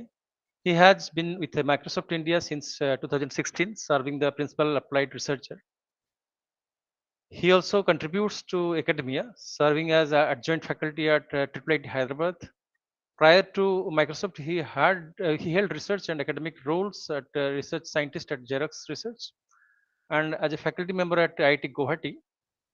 And Dr. Dandapat earns his master's degree from IIT Kharagpur and his PhD in computer science and engineering from Dublin City University. With over 70 publications, Dr. Danpat's research spans diverse area of artificial intelligence and NLP. He has contributed to top-tier journals, the conferences, including ACL and EMNLP, in roles such as senior area chair and area chair.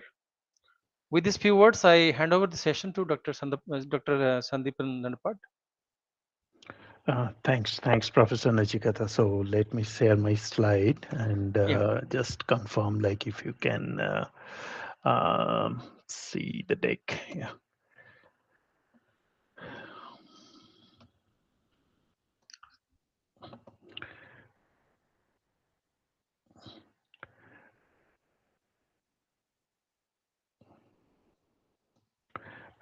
Can you see the screen? Yeah. Yes, I can see. Is it in the like full screen mode, presentation mode? No. Okay, so let Not me yet. then reshare some. Yeah.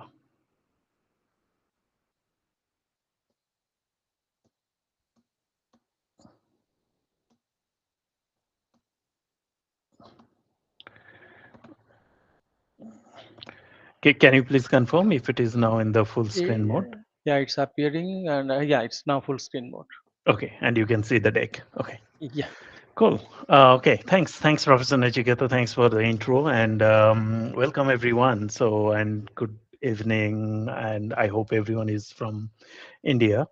So so today I will talk about state and fate of the large language model, and I think you already have gone through like some of the detail of large language models. So any point of time, if you think like that some of the things are common or you are already familiar, then like you can stop me and then I can move ahead from there.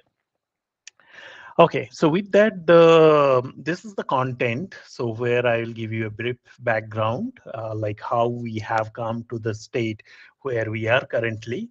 And then the most important thing is like training large language model, which comprise of like multiple stages, like say base model, supervised fine tuning, and RLHF. And within base model, of course, like I will give briefly how the transformer works, just to recap, like, okay, how it works. Then there is an interesting paradigm, like, which is much more recent, which is called scaling laws. So, and from there are small language models, which people are nowadays using a lot, that has come from those scaling laws, actually. And then like prompting and the current focus where industry and everyone is like putting more effort in terms of like using large language model for their applications. Okay, so if and also one more thing, like if at any point of time, if you want me to interrupt any doubt, please go ahead, because I am unable to see you, so I won't be able to, because I'm seeing only my screen. So please go ahead. Okay, so primarily the paradigm of NLP, this is a machine learning paradigm of NLP, is divided into like 4 different areas. But before that, like of course we had like a rule-based system, like and where the behavior of the system we used to specify by writing rules. And interestingly, though that's not, we are not here for that, but in industries we still use this rule-based system sometime. Now, why? Because sometimes to mitigate something that has happened, say suppose your system is in production and you got an error and you need to fix that. So like you cannot immediately write a machine learning model for that. So to mitigate those things, normally we still write rules. So that's there. But we are not here to talk about that. We are here for the machine learning paradigm. So in the machine learning paradigm, so primarily divided into four. Like initially we had this feature engineering based paradigm, which was popular until 2015, like when this NN neural network based model started coming. Now this is a fully supervised paradigm with non-neural network. Now here you can see every problem is an isolated problem. For example, CLS stands for classification. It's a problem. It has no connection with other problem. Language model itself is a problem. Now, tagging means sequence labeling problem, generation, all these are isolated problem, and people used to define features manually. Like, so manually means you say, oh, the word is capitalized, word starts in the beginning of a sentence, and you use those features within SVM, CRF, and you get the model.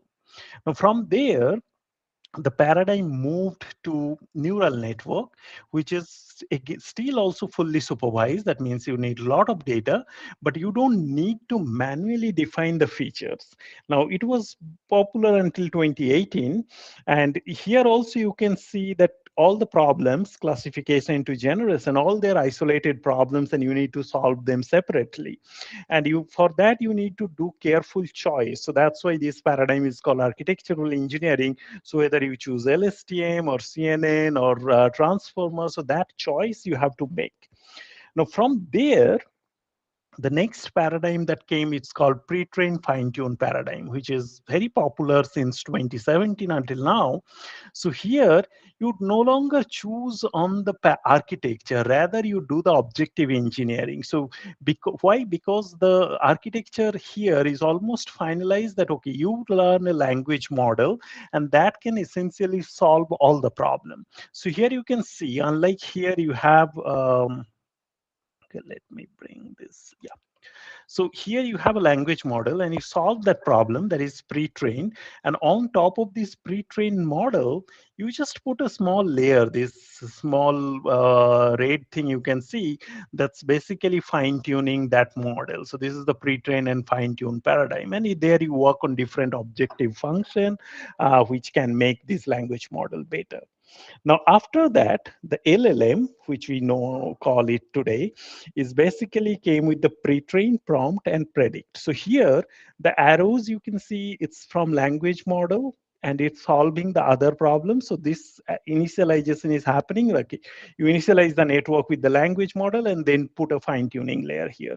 But here whatever problem you have, you just ask the LLM and LLM will give you the response. So you don't need to do ideally anything. So all these different architectures are like still in use, though their relative importance has changed. So currently we are here mostly like people are trying to use LLM, which is pre-trained prompt and predict paradigm of neural network. Now, I have made it like recent and strike through because it's in normally when we see something like within 10 years or 5 years, we used to call it very recent. But neural network or LLM is a paradigm where like the things which I'm representing in this height, but nobody will call it recent past. Like this is so fast that it's probably we'll call it past. Now it started with this like breakthrough work, like What to Wake by Thomas Mikolov. Like from there, many work came, and some of the interesting work that started. So this was a static vector, like What to Wake.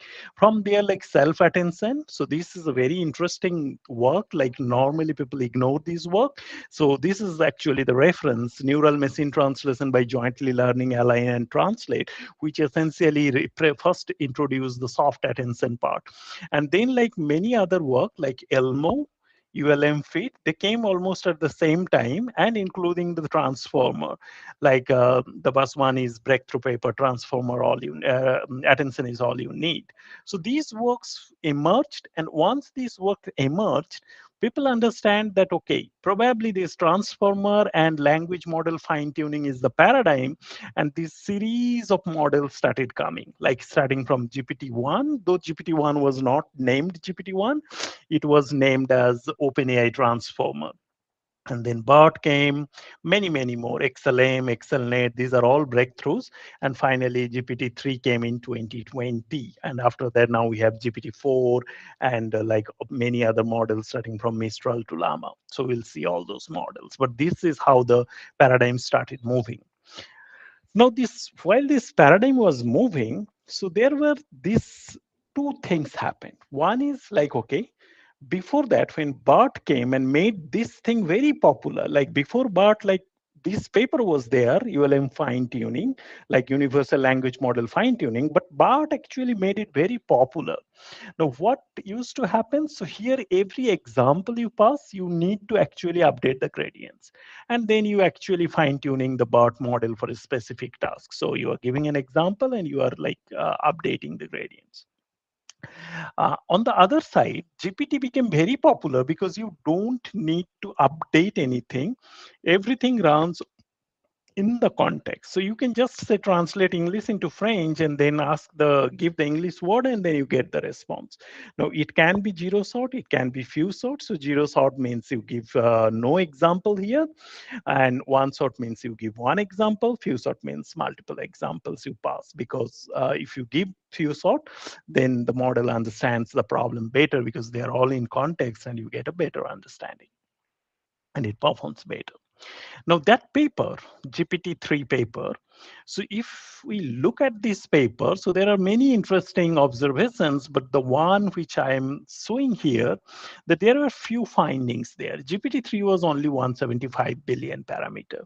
Now here you can see that x-axis, we have the number of example in context. So it can be zero, that means zero sort, one sort, or few sort. Now all these models, like all these set of parameters, showing that if you increase the number of in context example, the performance increases through all these lines. And the second observation is that if you use larger parameter, the model accuracy improves. Like you can say 1.313 versus 1.175 at any point, either in zero sort or one sort or few sort, you can see that the larger parameters are doing better. Now, this is the initial observation. And the other observation is this is a average across 42 different tasks, if I remember correctly. And there you can see the similar pattern is happening, that from 1 billion to 175 billion parameter, the performance, all these are increasing. So that means there is a scope that even if we increase the number of parameters, that probably it will still have a chance to get better accuracy. And these three lines, yellow, green, and blue, they're showing that zero sort has lower performance compared to one sort and few sort relatively. So this is the big observation. So with this observation, people found that, okay, like we can ask anything to GPT and still it can answer even with this parameter space, where just we need to pass the prompt and get a few sort examples and then it starts working. Now, once that technology was established, like GPT-3, though it had like a lot of problem, but once the technology is established, you can see that there is the evolutionary tree of language model or deep neural network changed significantly. Now, so this right side, the blue or the gray color, is basically the decoder only model. So here you can see all the models we are talking about today, like GPT-4, then Chat GPT, all are in this branch, and this branch over the year is growing very fast and rapidly. On the other side, if you look at this one, the green one, which is an encoder-decoder architecture, it was also very popular, like say T5, MT5, BART. These were basically like very popular model at one point of time. But you can see this is becoming narrow and thin. It's not growing anymore. And on the other side, this pink one, which is encoder-only model, like BART and Alberta, Robert, and all those, like they are not growing at all. So this is the and these gray things, we don't need to worry about that because they are like they're like not encoder decoder architecture. Like so so overall, like what it says that as we are now in this space, and it is better to focus on this area compared to other areas like decoder only or encoder decoder architecture, like the or non-transformer based architecture. Now, given this, now the question comes like, how do we train this model, like all these GPT-4 or large language model, any the decoder only language model? So this training happens, this is the training regime. So in the training happens in sequence of stages, and these are ordered, like one after another comes, they're ordered sequence. Now there are 4 stages primarily. First stage is pre-training, then you have supervised fine-tuning, then reward modeling, and then reinforcement learning. And every stage requires some data, some objective function, and as the output, we get some model. And this is the little complicated, but like as a slide, but it's not that complicated as a process. Now, so the very first stage, like pre-training, where actually 95%, rather 99% of the computation happens here. And so for this one, we need like web scale data. So web scale data means its quality is very bad because there are a lot of junk data in the web, but its quantity is very large. So, and on the others, and the objective here is very simple, like the next word prediction, which is the basic of the language model. Okay, you predict, given a sequence, you predict the next word. And then as an output, you get like, okay, base model, which is like GPT, Llama, and Plum, like, and you need thousands of GPU and months of training to achieve this. Now, if you look at it, so the pre-training data, which is the backbone, first block here. So if we compare like Llama versus GPT-3, of course, these are little older model. Llama is fairly new, but GPT-3 is older because we do not have the real statistics of GPT-4, so you cannot actually use this. You cannot have actual statistics, but you see 2 things. One is that the amount of data that is here used in Llama is 1.4 trillion tokens, whereas in GPT-3, it uses only 300 billion token. So that essentially signifies that Llama is a much lower model. It has only 70 billion parameter, but whereas GPT-3 has 175 billion parameter, but because of the like size of the pre-training data, we can see like that it is much powerful compared. Llama is much better compared to GPT-3, and you can see like there are good data and bad data. Say for example, common crawl, which is the entire wave, or C4 is a filtered version of the common crawl. So you can see these data, they are observing like one time, almost one time. Sorry about that. I don't think it will.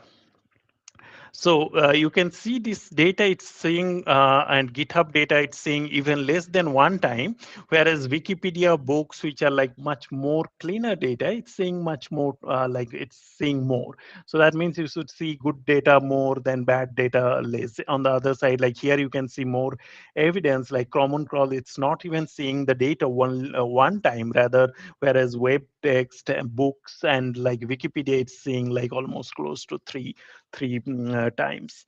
So this is how the training data looks like. And the interesting fact here is to remember that it's not the model parameter that matters. On top of that, the model parameter needs, like, even if the model parameter is low, you need to have like good amount of training tokens so that it learns good data.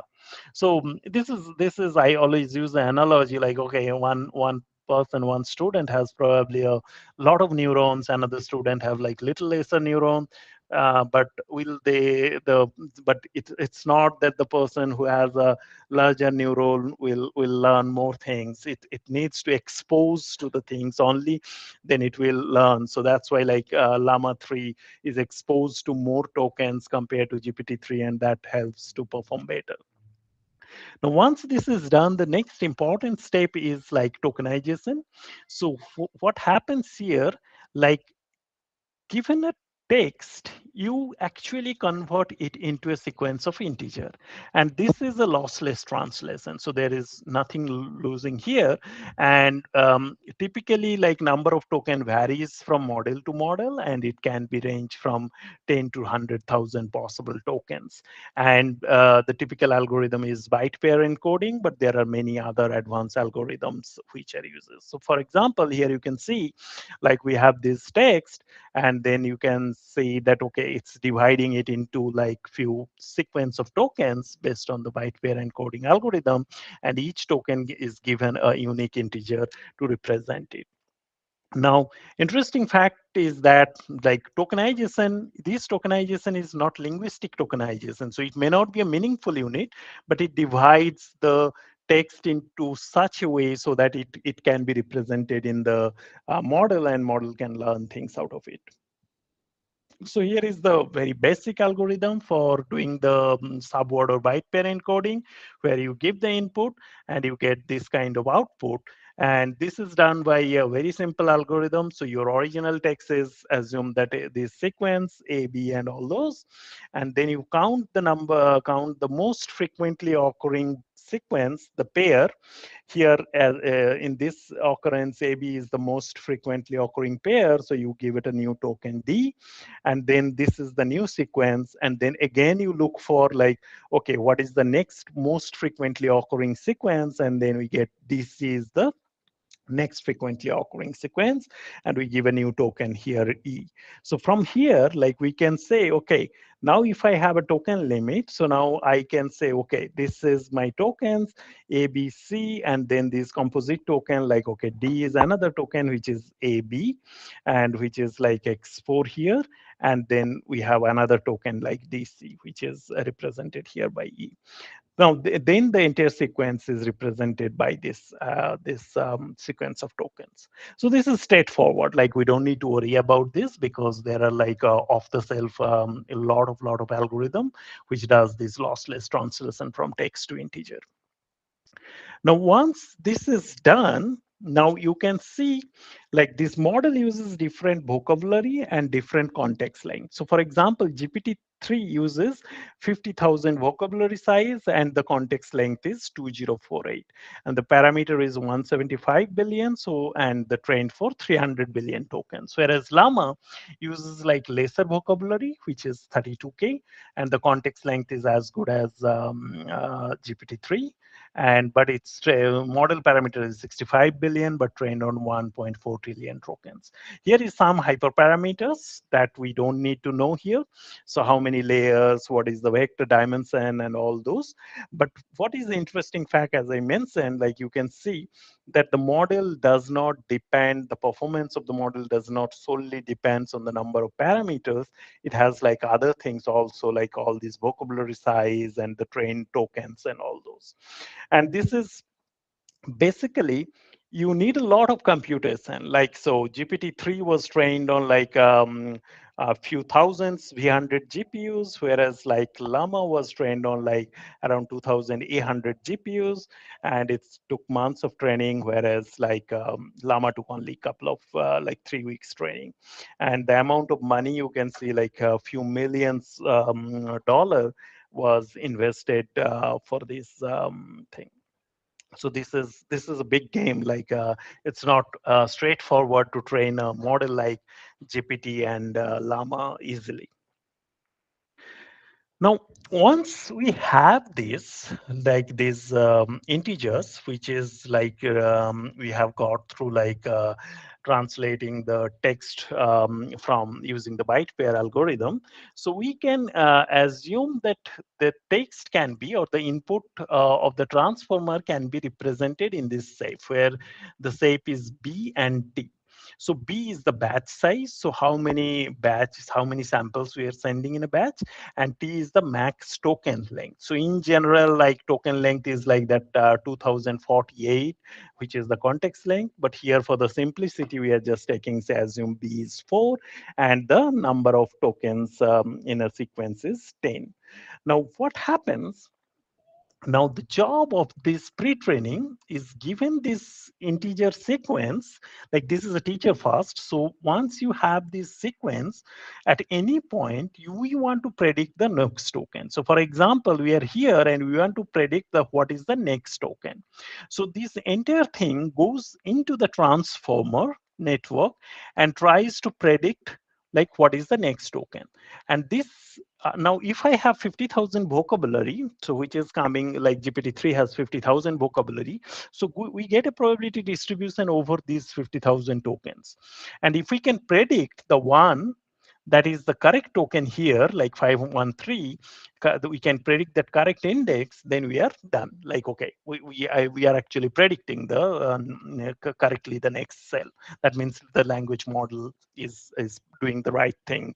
Given this context, given this current token, what is the next token? So that's happening. And this can be done. How we measure that? So like when the training start, probably it will just randomly predict something, and over the time, as you keep on updating the weights, it will predict the right token. And if you predict the right token, your training loss will reduce. Like, and you can see like so over the time, as it keep on seeing like tokens, which is number of steps, and then your training loss that sometimes often like cross entropy loss, that reduces, and the model stabilized at one point of time. Okay, so that's how the pre-training happen. Like, so this is the very fast diagram, fast block. Like, okay, so where we have the data, and on that data, we transform that data into a lossless transformation of integers. Then we have a model, so which tries to predict the next token. So that is how we do it here. And once that token is predicted, then model freezes at one point of time, and that's basically the first step of the pre-training. So that's how it happens. Now, to do that, we use transformer. So this part, I'm assuming that you are already familiar, some of them would, so I will go very quickly. So transformer actually reduce the sequence computation through parallelization. So earlier, before transformer, the popular network was RNN or different variants of RNN like GRU and LSTM. So you can see that everything here, like the output YT depends on HT, which is the hidden state at that time, and some context vector. Now, and where this HT depends on XT and the previous hidden state, which is HT minus 1. So this goes, and you basically recurrently keep on predicting from each time, like what will be the output. And this can be mapped into like sequence to sequence problem also, like you encode everything, all the input x1 to x3 into a single common hidden state. And from there, you keep on predicting the tokens until you produce the token, the end of tokens. So that's how RNN used to work. And now from there, actually the breakthrough came here, like when attention came into the picture. So what happens here? Now we have the encoder state. Now encoder earlier in RNN, here was the problem that the entire context was embedded into one single vector, and that using that, so that means all the information is here and we are trying to predict a long sequence, so which is often very, very difficult. Now here, instead of predicting on the last context vector, here what is happening, so decoder is putting attention at different time to different inputs, and then from that input it's trying to predict what would be the token. For example, like if we see this here, a little look, like we are trying to predict yi given all the sequence before that and the input x. So this can be mapped into this context vector ci, and then this si minus 1, which is the previous hidden state, and yi minus 1, which is the previous output.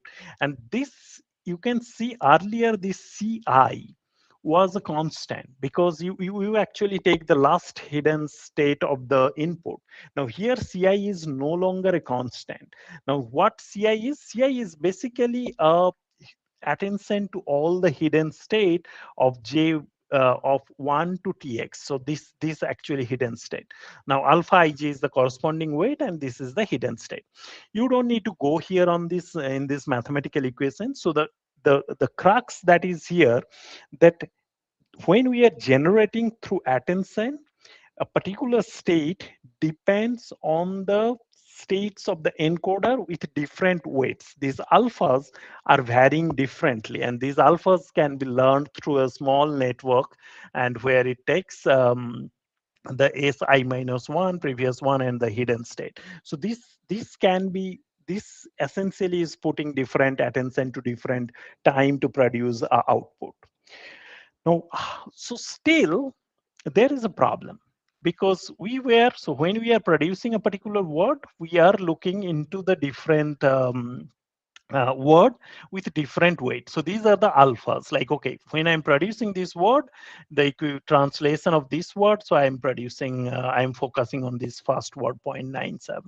But ideally, still it is not very fast, because still we have this sequence information. Like, okay, the second, this state is generated from the previous state, and this state is also.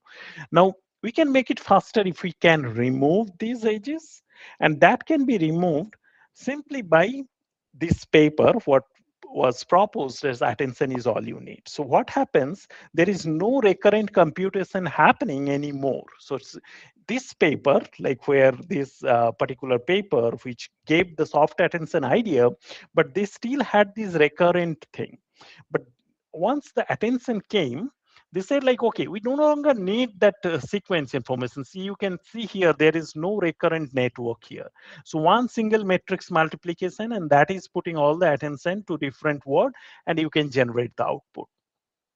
Now the problem comes here, like, how do you know where you are? Like because in natural language is, position is very important thing in natural language. So they essentially add this positional embedding into the input vector.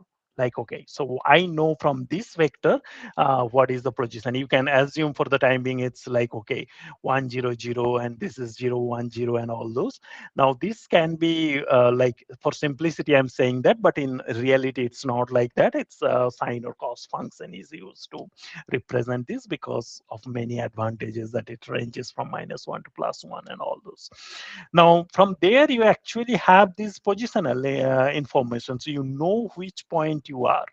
And from there you get the vector, and from there you get the attention, and you keep on producing the output. Like at any point of time, okay, you have this output sequence, and you have this input sequence, you're putting attention on the input, and you have this attention on the output, and you produce the output at that point of time. Now, so this self-attention works in a way, so you have the input, which are basically some vectors, so you can club them here. And then you have the trainable matrix, K, Q, and V. And then once these trainable metrics are multiplied, you get this representation. One is query, one is key, another is value. And then you get the corresponding query, key, and value, these three vectors.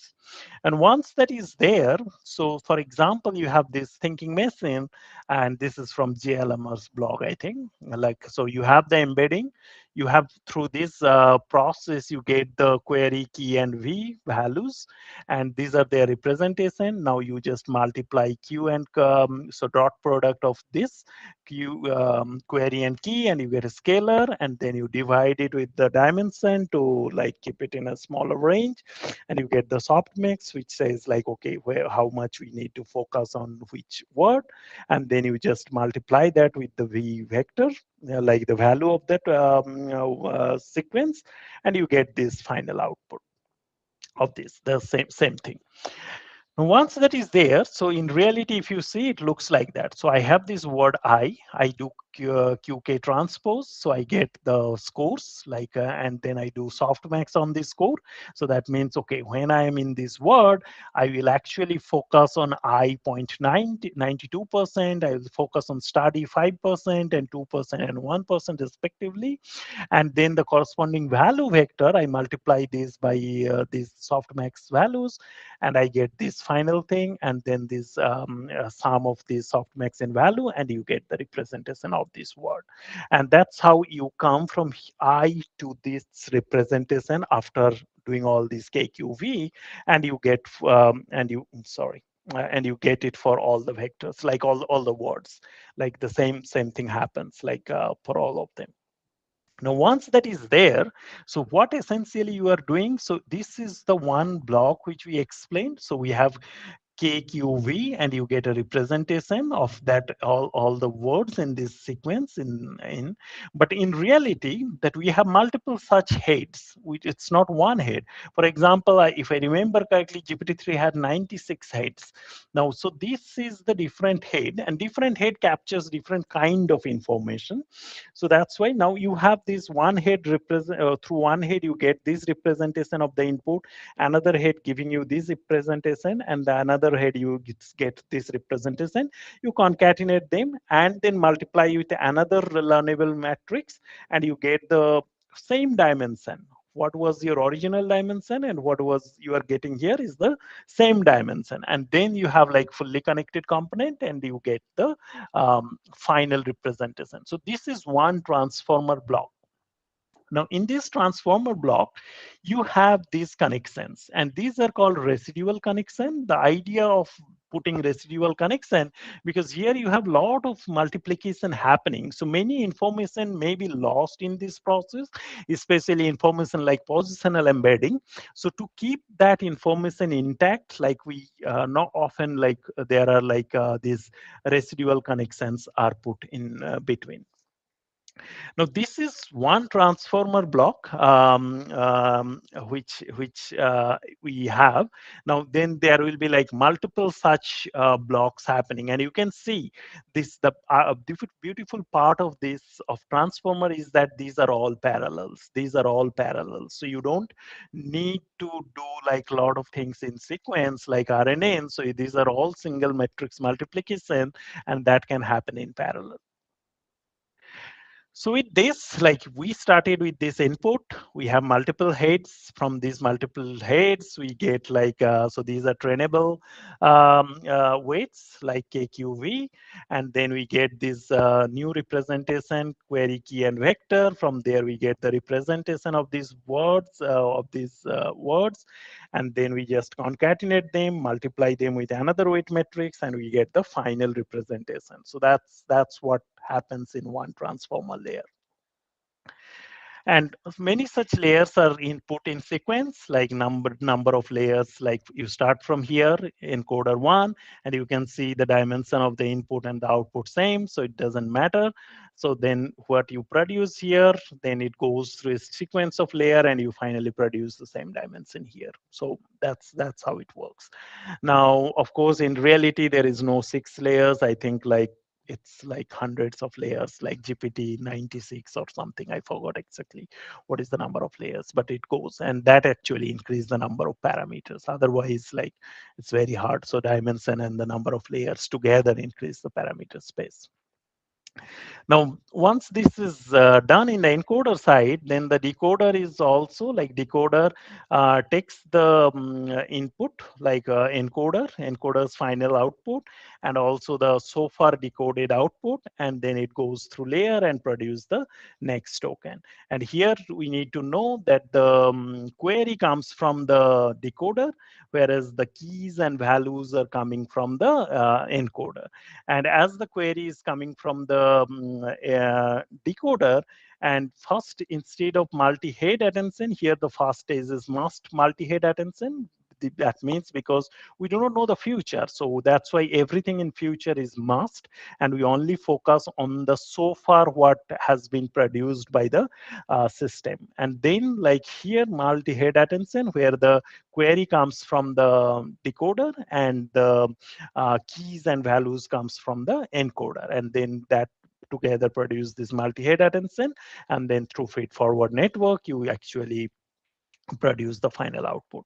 Of course, there are a lot of things here, like here, how do you produce this? So you have like softmax, and then also like it's soft labels versus hard labels. So, but we are not going into those details. So this is just to give a recap the transformer part. Now, in the decoder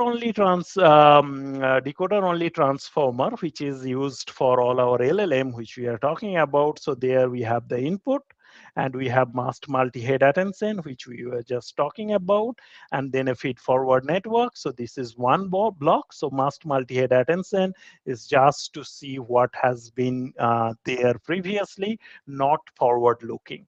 And then you have like these such blocks, as we were talking about, we were showing one block. So you have like n such blocks sitting one after another. Then you have linear and softmax layers. And from there, you actually get the output probability of the tokens. And here, one thing, again, summarizing that thing which we went through the example, that we have Q, K, and V, and these two we do a matrix multiplication, and then the softmax, that the values, and then that's those weights, and then what we saw, that we multiply these with the value, and then we get the actually final vector here. And many such heads are running in parallel. So this is one single head, and this is, they are like all such heads are running in parallel and concatenated and produce this. So what we saw through that example, like just to recap, like here, exactly these things are described there, like we have these things happening. Now, so with this transformer, there are two possibilities. Like one is autoregressive and another is autoencoder. So both are popular. Now both of them have their own advantages and disadvantages. But for the time being, like we have like the LLM primarily uses, like most of the LLMs like GPT-3 and others, they use this autoregressive, like where your observation from the past predict the next value. So for example, new will predict York will predict is, and so on. So it's basically like, okay, probability of a particular token given all the token up to that timestamp t. And on the other side, autoencoder, which is kind of BART kind of model. So here you can see that you mask few tokens, like in general practice, sometimes 15%, sometimes 20%, and you try to predict these masked tokens. And here actually your input is distorted, like X hat. From there, you actually predict the particular mask tokens at any point of time, like T. Now, both of have them their own advantages and disadvantages, especially if you go to the model like ExcelNet, ProfitNet, they have tried to combine these two together and have shown that results are beautiful. But in general, people use this autoregressive model. All these GPT and other LLMs that we use today, they're autoregressive. And just to give you in one line what is the advantage and disadvantage, now here you can see when you are generating a word, you do not know anything after this. But here, when you are generating something, you know the information in its both left and right. What is the information? But here you only know the information that is there in the left or in the right, depending on how you are choosing, like forward or backward. Like, but the problem is, like, so that means here we do not have that information, like which can be used. On the other side, here the problem is that these are independently predicted. Here there is a dependency. Here it is independently. So when you are predicting two mask tokens in parallel, now it can be New York, it can be Los Angeles, or it can be New Angeles, because it knows only that I need to predict a city name, because I know the context is a city. I need to predict a two-word city name. Now, New York is fine, Los Angeles is fine, New Angeles is also fine, because it knows that the first word of being a two-word city name, probably new, And the second word of or two-word city name is Angeles. So New Angeles, it will also can predict. So that's a problem. So that's why they tried to combine this sequence as well as future context in prediction. So if you are interested, look at the paper of ExcelNet and ProfitNet, a little older paper, but they're in practice. But for our purpose, like we are sticking to the left one, like which is autoregressive. Now, with this, like when this base model, so where this transformer, so why we said all this? So we saw the very first stage of the training a language model is pre-training, where we have said we need data. Data is translated into integers. That integer sequence machine understands and predict a token. And to do that, we take the advantage of transformers. So we have seen what transformer is, and transformer can be used either in autoregressive or autoencoder way. And most LLM uses autoregressive, except the ExcelNet, ProfitNet kind of work. Now, once these base models are learned, this base model is so powerful that it can be used for many tasks. For example, now if I have a classification task where I have the text and I have put the transformer here, which is pre-trained, the first line, first block, and then I can put a linear layer and can just adjust the weight there and I can solve that problem. Similarly, entailment, similarity, multiple choice question, you just need to put the transformer and the linear layer as per the need, and then you can get the problem solved. And that is what basically this diagram is from OpenAI transformer, which is known as the GPT-1. So you have a pre-trained model, you put what is pre-train and fine-tune paradigm, which we said in the very beginning of the paradigm of NLP, then you just get the output from there. So that's GPT-1. Now, then it's very straightforward. So once GPT-1 is there, then people saw like, okay, why do we need this yellow thing, linear layer? We don't need it. We can just pass this entire problem into the model and can ask that, okay, what is the answer? So for example, this is a passage, then it says QA, what was the theme? And it gives you this. So this is kind of like few sort example. And then you say like, okay, this is my first and final question. And did they climb any mountain? And you leave the answer and it will produce. So that means essentially this entire thing is going as a sequence and you are just trying to predict the next token. And that's the job of the LLM, and you get the answer after that. Now, so that means in this model, you don't need to fine tune, just change your task so that the word or the token that is generated, that itself become the answer. And when people try this, they found an interesting result that this model, like when tried with many very like difficult tasks like reading comprehension, translation, summarization, question answering, they found that all of these using 1.5 billion model, which is like GPT-2 model, that it has a strictly monotonic curve, like increasing curve, like it's doing very good, and it's actually beating some of the baselines, but it's nowhere close to human. So these are like these dotted lines are some state of the art accuracy, and it's doing good, beating some of them, but not all of them, and it has a monotonic curve. So with that, people say, okay, now let's move to the next step. So far we were in this stage, and then we came to the like supervised fine tuning. So here things are much easier, like because here we are focusing on low quantity, high quality data. Earlier it was reverse, web scale data, large quantity, low quality. Here it's low quantity and high quality. But this data is specifically made by demonstration. That means what we call like instruction tune. Like if this is the instruction, then what should be the answer? And then the same language model objective, and you get SFT, like supervised fine-tuned model, like Vicuna and all those. And here the number of GPUs requirement is less, and only few days of training.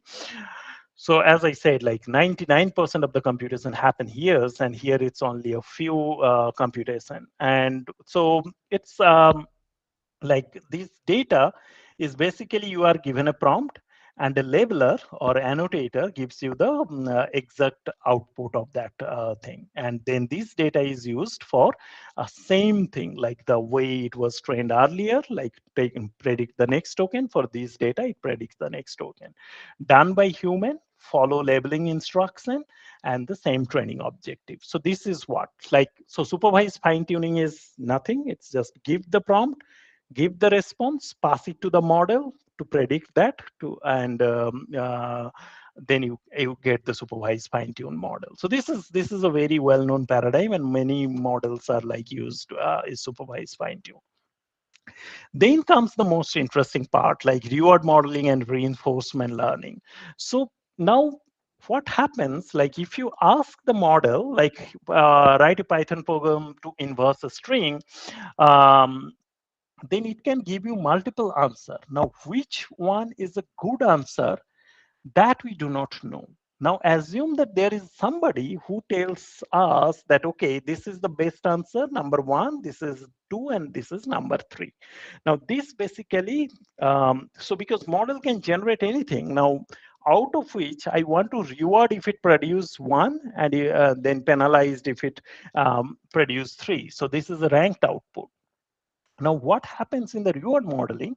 So now you had the prompt earlier, and then you have the completion, and you are in the supervised fine tuning, you are just passing these to predict this token. Now here you have the prompt. For a given single prompt, you have multiple answer, completion 1, completion 2, and completion 3. Now you add one extra token, which is the reward token. And this reward token's job is to find what is the reward for this completion. And this is done by another network. And so you have a loss function that measures the consistency of the labeled ordering versus the predicted one. So from the data, we know which one is better. And the reward model actually tries to give a score for this reward token. And once this is consistent with the human level, so if human also said like, okay, this is the best, whose reward is 1.5, and this is the worst, which is negative 0.2, then it is consistent, and then we freeze the model. Like, okay, we don't need to go any further because it's consistent with the human ranking. Now, once that reward model is trained, then we go for the reward reinforcement learning. So what happens there? So once we have this reward model trained, we fix the reward model. We do not touch that model. And then we know that based on this reward model, say for a particular prompt, if I have 3 completions, and this is their corresponding reward, then I know this is a good reward and this is a bad reward. So the tokens, the probability of these tokens that is generating better reward, you just increase the probability of those things. And the one which is like generating a bad sequence or a sequence which is not very likely, so you just decrease the probability. And you just keep iterating that way, and then you got a RLHF model. So very high level, but because most of these, like in practice, like it's SFT, until SFT, you can easily train a model in SFT. RLHF still is like a research territory, but I'm just telling you how fundamentally it works. Like, so you can actually do it, but like converging an RLHF is not an easy task. Now, the question comes like, why do I need to do RLHF? Now, there is no one single answer to that, but in reality, if you see, like these PPO models are basically RLHF model, you can see they perform better. So empirically, we can see that RLHF model does better compared to like SFT and the pre-trained model. And the other thing is that like so when we try to generate something, it's very, very difficult. Like if somebody asks me to write a meme about something, it's very difficult. But if somebody asks me, okay, here are 2 memes about something, can you discriminate that? Can you tell me which is better? So it's probably easier. So RLHF actually does that. So when you have 3 solutions, or so you can discriminate that, and discrimination is much easier than generation. So that's why probably it's doing better. But as I said, it doesn't have a single answer to that. Now, but is it RLHF is always useful everywhere? It's not actually, because RLHF has a lower entropy compared to base model. So now if you say, okay, I want something creative, and then probably RLHF will not be very useful. For example, say if you want to name a kid, and then name a baby, like, and then you say like, okay, ask RLHF model. Now RLHF model probably will not give you very creative names, whereas like a base model where the entropy is much higher compared to RLHF, so that will probably give you more creative names.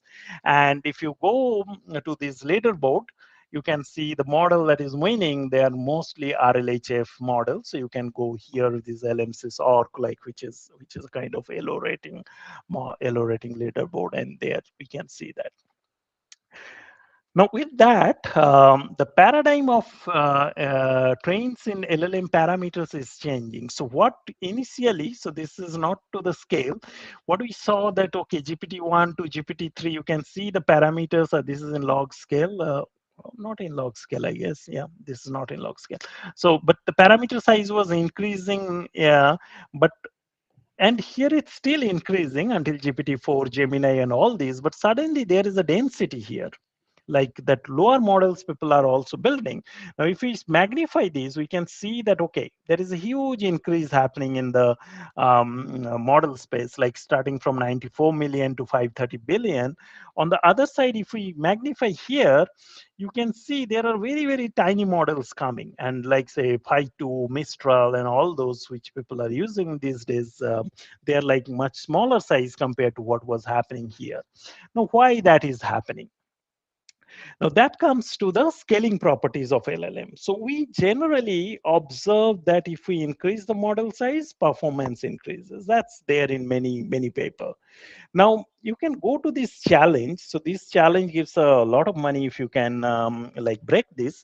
Now, so there the job is, this is known, like this is expected outcome, but can you find a task for which if you increase the model size, the performance decreases? And that's basically inverse scaling. So you increase the model and the performance go down. And in reality, people have come up with many such tasks. And for example, like any QA where like negation in multiple choice question. For example, if you say if a cat has a body temperature that is below average, it is not in, then you have to choose the answer. And people have shown that if you increase the model size, after a certain point, it starts decaying the accuracy. And then another work, like which I think won one of the one of this competition.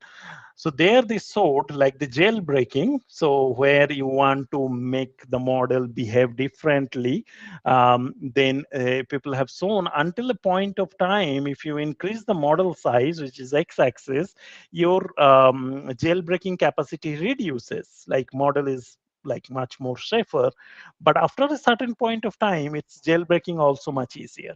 So that means like if you increase the model size, the chances of jailbreaking will increase, which should be the other way.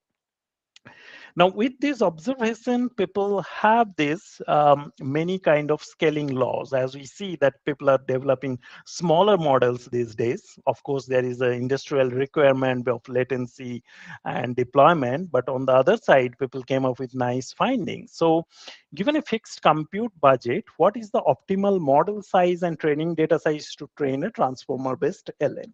So this is a very important question, and you can see like all these models which are very popular, like GPT-3, Lambda, Grover, MTT NLG. They are like trained on around 300 billion tokens and around 100 to 500 billion parameters. But Chinchilla is a model from DeepMind which showed that, okay, 70 billion parameter, 1.4 trillion token, and it beats all of them. Now, this is very interesting. You can go through these papers, Chinchilla paper, and there was another paper by Kaplan. But the fact is that This is an important finding because compute budget is limited and model size and training data sets. So this is an optimization problem with 3 variables. So how do you do that? Now, so for example, so this, before going into that, if you see that this guy, Kaplan et al. Paper, they showed that this model, Chinchilla, Grover, and GPT, so they were following some trend, and they are all in this line. So you can see that if I have around 10 to the power 23 floating point operations, I need this much of like parameter. But Kaplan proposed a couple of approaches, and these approaches are almost similar here. So they showed that the same amount of computation, if available, then actually you don't need this many parameters. The model can be trained with much lesser parameter, and that model can beat this. And this star is basically the Chinchilla, which is 70 billion. The other one is like Grover, GPT-3, and Megatron. So they are like overtrained. They are not actually using the power of the model, like lesser model. Now they did it very nicely, and okay, for the time, like I'll be going a little fast. Now what they actually did is like, okay, they created, because the model training is very hard to solve this optimization problem, because we didn't need a lot of data.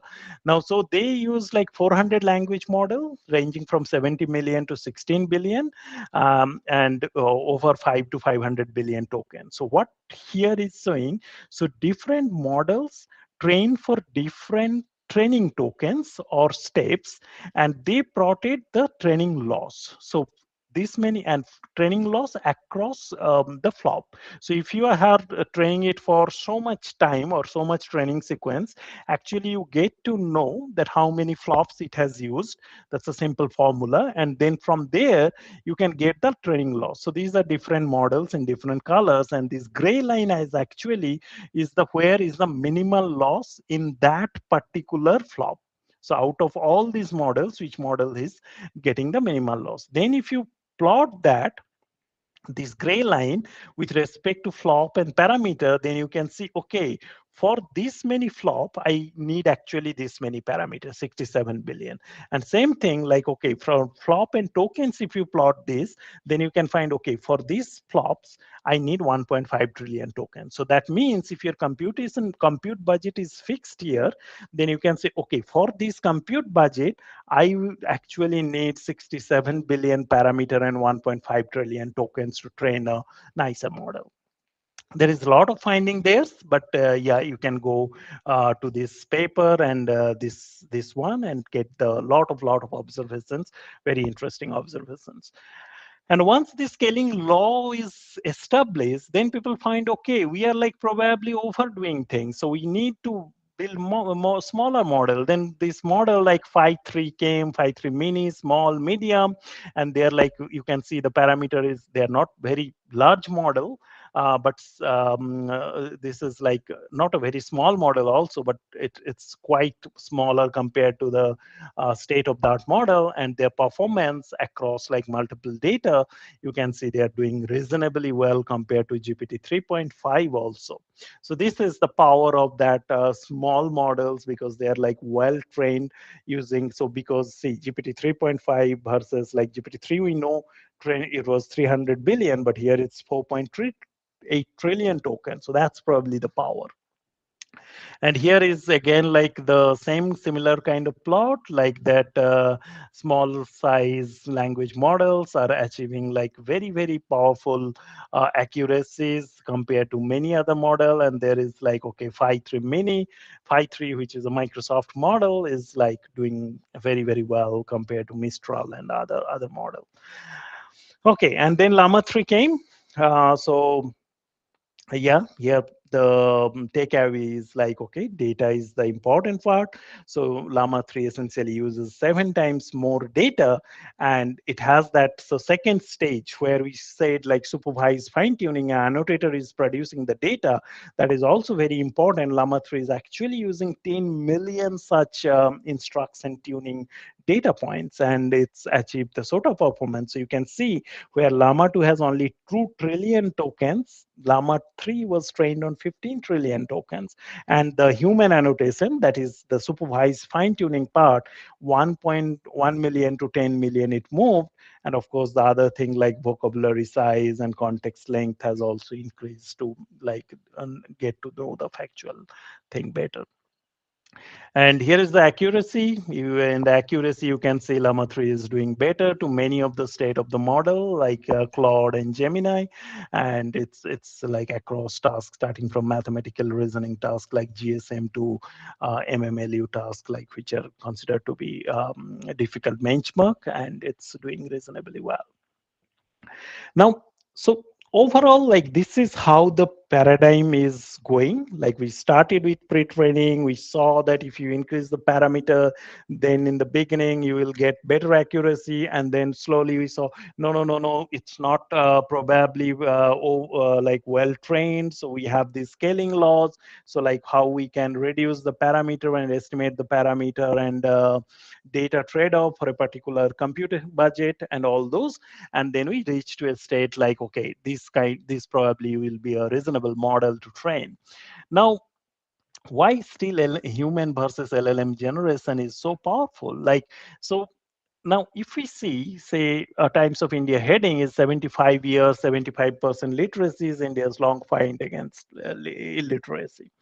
Now, when human is producing such a nice heading, a lot of happen in human brain, like to produce such text, and that is information gathering.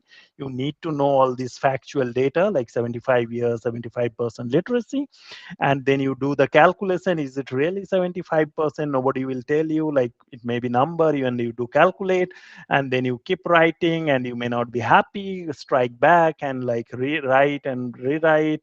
So you should check the sanity check and all those.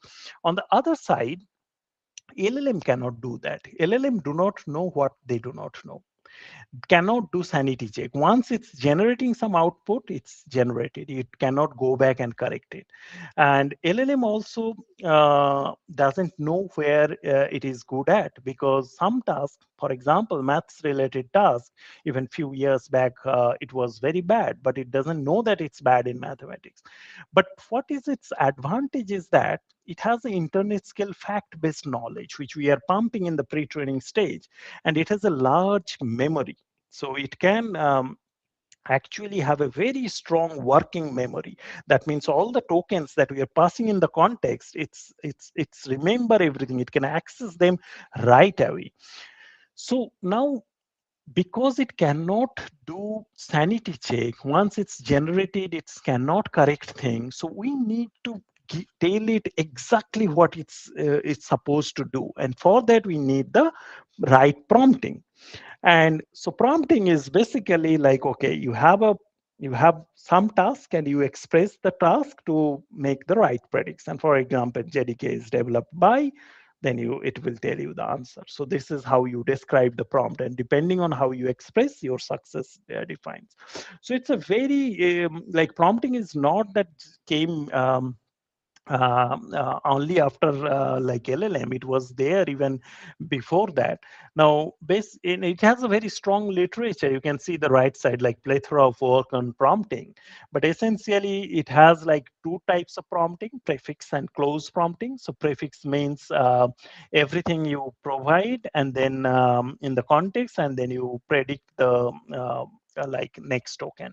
And close prompting is somewhere in between, is the variable, and then you predict it. So for example, I love this movie, and here X is here, and then it's overall it was a Z movie, and you try to predict what is G, and G is predicted as fantastic, and then you map that fantastic to positive. Like, okay, that's how you can do the sentiment classification. I'll not go into the very detail because I have something important towards the end, because there are many ways to do the prompting. And if you want, you can check, I can share the deck. So you can write the prompt handcrafted, you can do automated search, and you can, like, there are many techniques of prompt mining, prompt paraphrasing, and they're very successful. And in the continuous space also, you can do the prompting. So this is a very strong literature, single prompt versus multiple prompts. So because if you write a single prompt, then the chance that you may, that the output is not be like synced with the correct one. But if you try multiple prompt and take the majority voting kind of thing, then it may give you the right answer. And then there are very interesting work, like, okay, like when we say like few sort prompting, now which few sort, which examples to be chosen? Now people have shown many interesting algorithms like based on similarity, and they have showed that if you use this kind of nearest neighbor algorithm, and then you can actually boost the accuracy significantly. Like if you randomly choose few examples versus if you carefully choose these examples which are nearest to the data that for which you want the label, then it does really well. And that also varies with the size of the training data. And this is interesting, but what happens here, like when you say something to GPT to do that, it may happen that what you are choosing as a label, yes, no versus cats and dog versus agree, disagree, then the accuracy differs a lot. And the number of zero sort and few sort prompt is basically matters if you have like very instructive prompt versus misleading prompt or completely misleading prompt. Now, if you use good amount of examples, like then even if your prompt you are writing is extremely misleading, still you get similar accuracy. But if you have like a very few example, then your instruction has to be right. Otherwise, you can see the difference here. So this you can go through like from the same paper, what makes good in context example. So that's the paper, and that's there. And then there are a lot of things came like chain of thoughts. Chain of thoughts, basically, if you ask something like, okay, give me the like here is a composite mathematical function, and then you say, okay, tell me the answer, and it makes the mistake. But if you say like, okay, here is the rationale and then the answer, then if you ask give a model a question, then it actually decomposes that question into a composite function, and then it gives the right answer. So that means you need to tell GPT how to think, because see, we think to produce something. So GPT or LLM doesn't want to be successful, you want to be successful. So what LLM does is it's just produce the next token, that's its job. Now, producing next token won't make it successful. To make it successful, you need to think. Now, how GPT thinks? Because we say, we saw that the transformer layer, 80, 90 layers of transformer.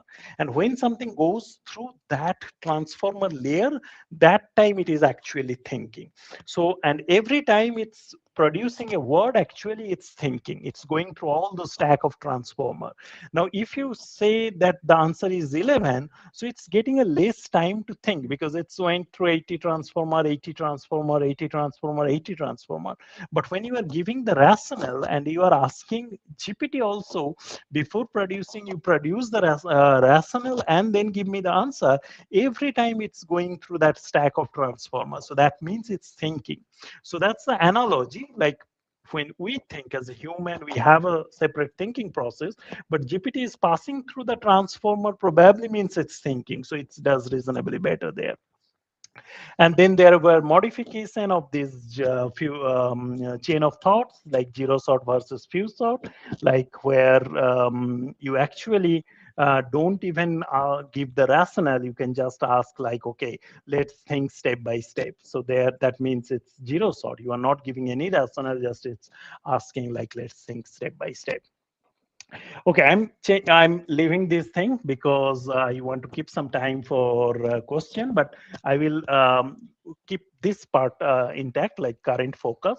So now this model, as I was telling in some of the slide back, like that GPT or LLM doesn't know what it doesn't know.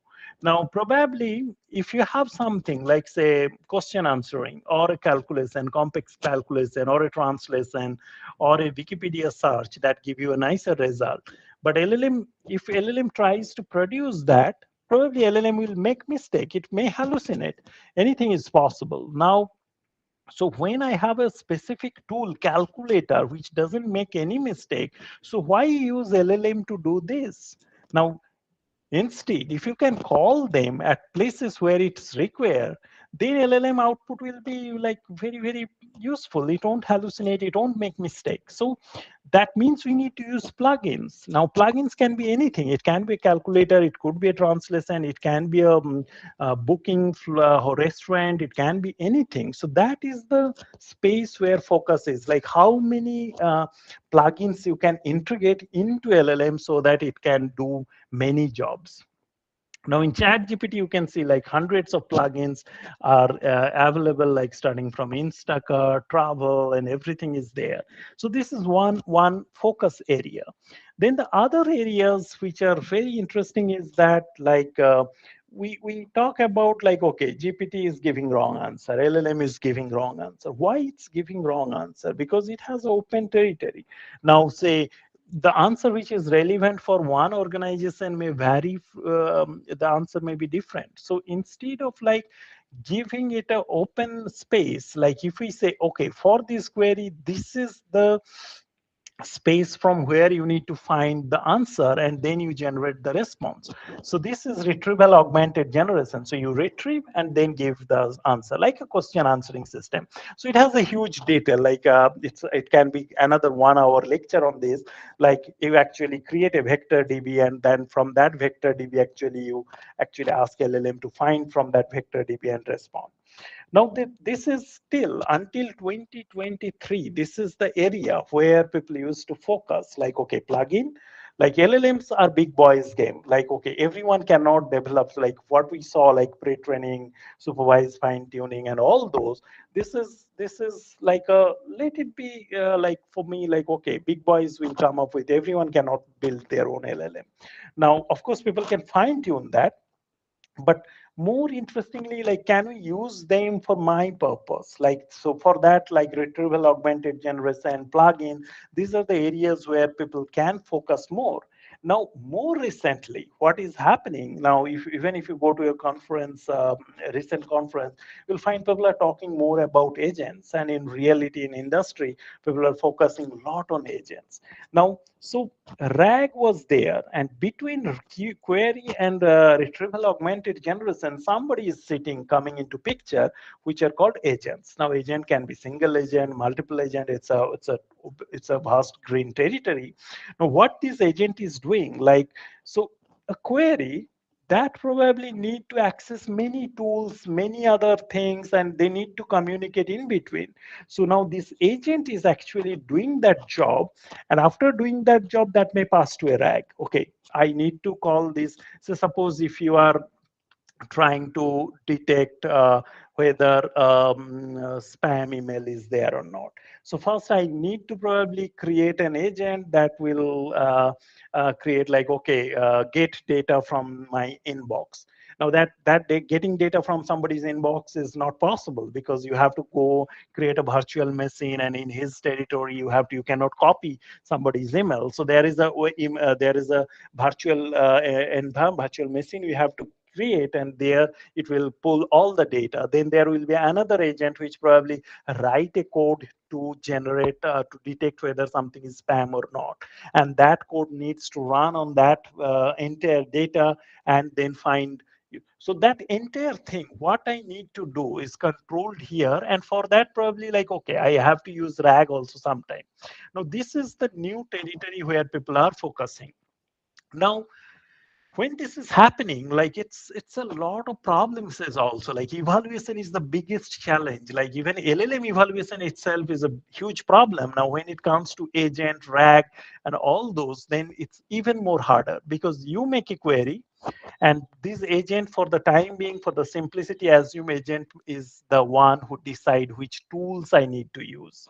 Now, then once this tool selection, so that means I have to carefully validate here, evaluate here, is it choosing the right tool or choosing something wrong? Even if it choose the right tool, is the argument to that tool is passing nicely? Because in query you may say, okay, there are three arguments, like the tool for booking a restaurant, you may say, I want Chinese, I want at 8 p.m. and all those.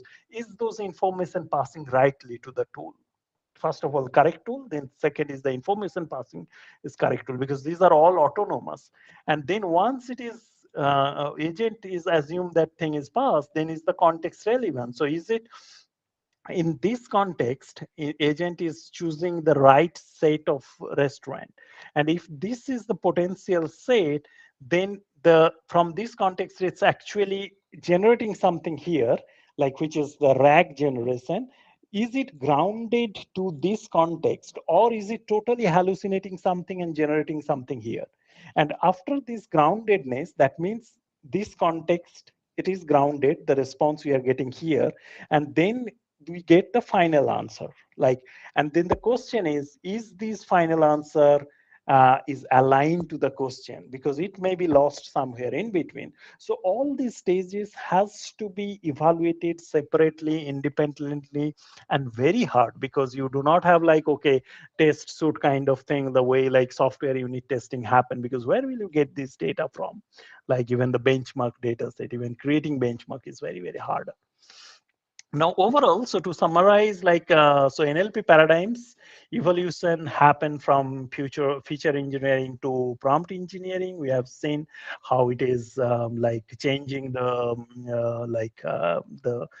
paradigm of machine learning and training regime. So pre-train, supervise, fine-tuning, and RLHF. These are the three training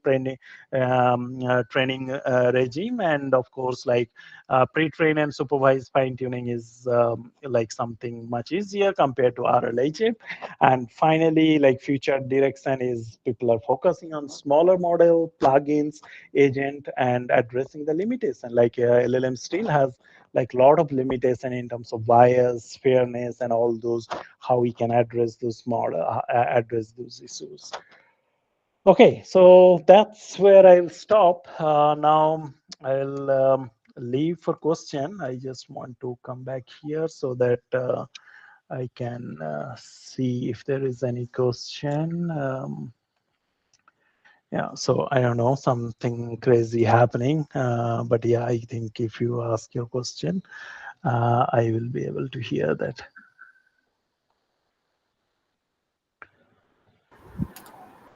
Hello, sir. Yeah.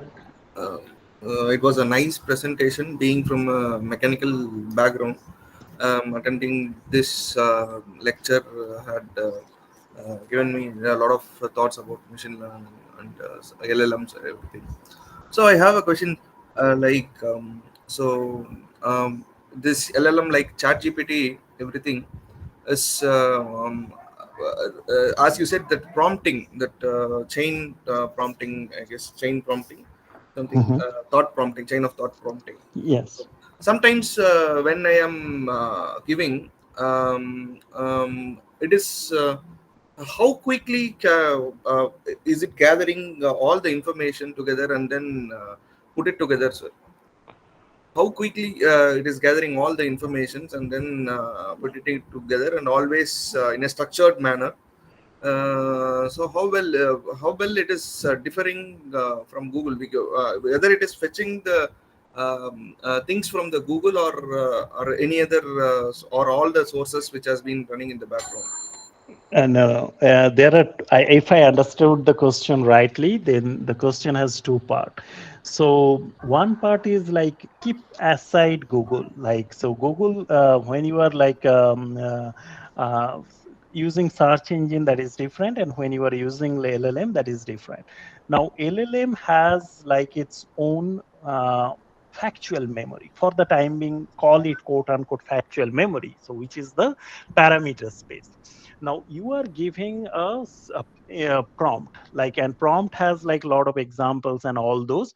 So LLM is actually looking into that and producing an output, but it is not using anything else from its factual knowledge. Given this sequence, given this context, what is the output? But when you use Google or any search engine, that means you have a access to an index. Now what I was saying towards the end, that RAG. Now if you ask LLM a question like, say for example, who won the last test match between India and Australia? Now, LLM doesn't know that because LLM was trained probably 6 months back, the one which we are using. So it has no information about who won the last test match. So we cannot, even if you ask this question, if LLM says something, that is hallucinated. Now, people are becoming smarter. So they now, if you ask Gemini or like Chat GPT or something, they have already index inbuilt. So that index, like in search engine, like the index are updated every hour, like in a company. Now what is happening? So you have, when you give this, like, okay, who won the test match between India and Australia, it doesn't actually use LLM. What it does, first it goes into the search engine index. And from there, it take the top 10 results. And that top 10 result have the no freshness issue, because LLM has a freshness issue because it was trained 6 months back. Now it takes the fresh index result, and from there, it creates its own context, or you can call it for the time being RAG, though it's not RAG. Now from there, it tries to answer that question. Now that way, it's like amalgamated, like, okay, you have, if you ask that question solely LLM, so LLM doesn't have access to the indexer or anything. But in reality, sometimes for the freshness issues, people uses the index with LLM to get the answer from the index using LLM. I don't know if that answered your questions. Yeah, sir. That's what I was asking. That's what the doubt I was having. How the informations are being placed. Thank you, sir. Yeah. For example, like when first OpenAI and Microsoft had all these things, so that time basically all this kind of thing happened. Like I cannot disclose everything because, but yeah, so means you need some, because if you say like, okay, there is an election happening, think about very sensitive areas. Like now we often do not use LLM for sensitive areas, but when you think about, say, information about elections, so for US election happened and many other elections happening this year. Now, if you say, suppose now at this moment, somebody has withdrawn his candidacy and new candidate has been put. Now, if you ask LLM that, okay, who is the candidate in this particular constituent, then LLM will make a mistake, and that will be very, very sensitive to any company, because then they will say that, okay, Microsoft is promoting somebody XYZ or any company. Now, so you have to be very careful. So that's why these freshness things bring into the picture, where LLM will take the information for sensitive areas only from the very fresh and trusted sources. Okay. Any other question?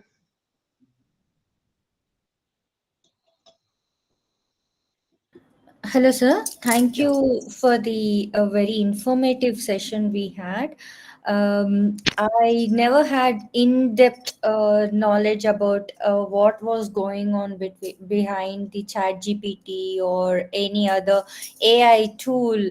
So thank you so much, and I thank IIITDM. But the thing is, I just wanted to understand that this concept of jailbreak we were talking about previously, this particular, while we were talking about encoder decoder information and all. So can you please explain that one particular concept in a brief manner, please? Okay. First of all, thank you for the nice words, and then I will make a comment, and then after that I will answer your question. Sure. Jailbreaking is a problem which people are very much, how do I say, like is like they're into it, like but I believe that this jailbreak, RAI, fairness, this will not be there after 1 to 2 years. Like I think these problems will be solved nicely. But yeah, whether it solves or not, like bias, fairness, jailbreaking, these are the very hot cake until now, especially like since the inception of LLMs and these bigger models. Now, jailbreak in one line. So model has an intent, user has an intent. Now, model has an intent to produce something, and so that model intent is the developer intent. So developer has developed a software to perform certain thing. So model's intent means developer intent. Now if a user break the intent of the developer, that's jailbreak by definition. Now, what does that mean? So developer, now if I say a bad question, ask a bad question, like say, how do I kill myself? Now, developer have kept an intent there, like model should not respond to this self-harm kind of questions.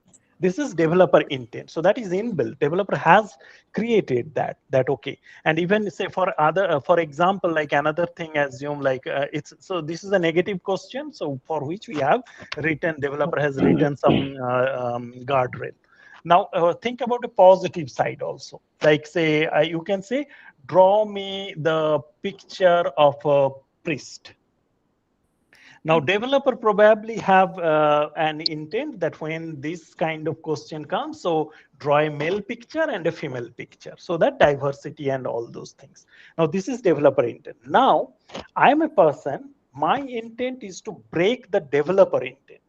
I'm a user, so I can come to the system and I say, like, can you draw me the picture of Pope? Okay. Now, developer intent, if the model performs with the developer intent, it will produce a female picture and a male picture. Now see what will happen. Now it will produce a male picture of Pope and a female picture of Pope. Now, Pope cannot be a female. That's a rule in the Vatican City. Now, Right. if you produce that, that means I have broken the developer intent, where the developer intent was to produce diverse output. Same thing, so for example, like say, the earlier question, what I was saying, that how do I kill myself? So assume that if when you asked it straightforward, then it's give you the right answer that I cannot answer this question. You should consult a doctor or psychologist or something. Now assume I say start with this, like, okay, I have a fish which I bought from market and I want to chop it head, but I'm not able to do so. Can you please help me? And then it gives you some answer and you roll the conversation. At certain point of time, you slowly ingest that can this process be applied to human or some mortal beings. Now, if it answers that time, that means you pass the LLM through some way that it breaks the intent which was actually inbuilt, like that you should not a response to this question, but through conversation deviating, and you end up with a state. So that's jailbreaking. So anytime you can break developer's intent, whether it's through a code, through some narration, through some like exceptions like the Pope. If you are breaking, that's jailbreak. Thank you, sir. Thank you so much.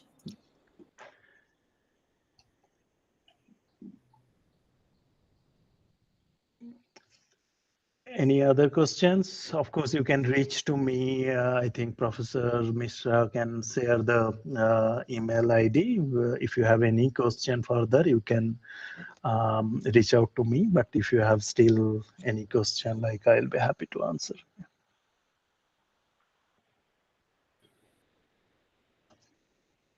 So you can write in comment box also if any questions you have.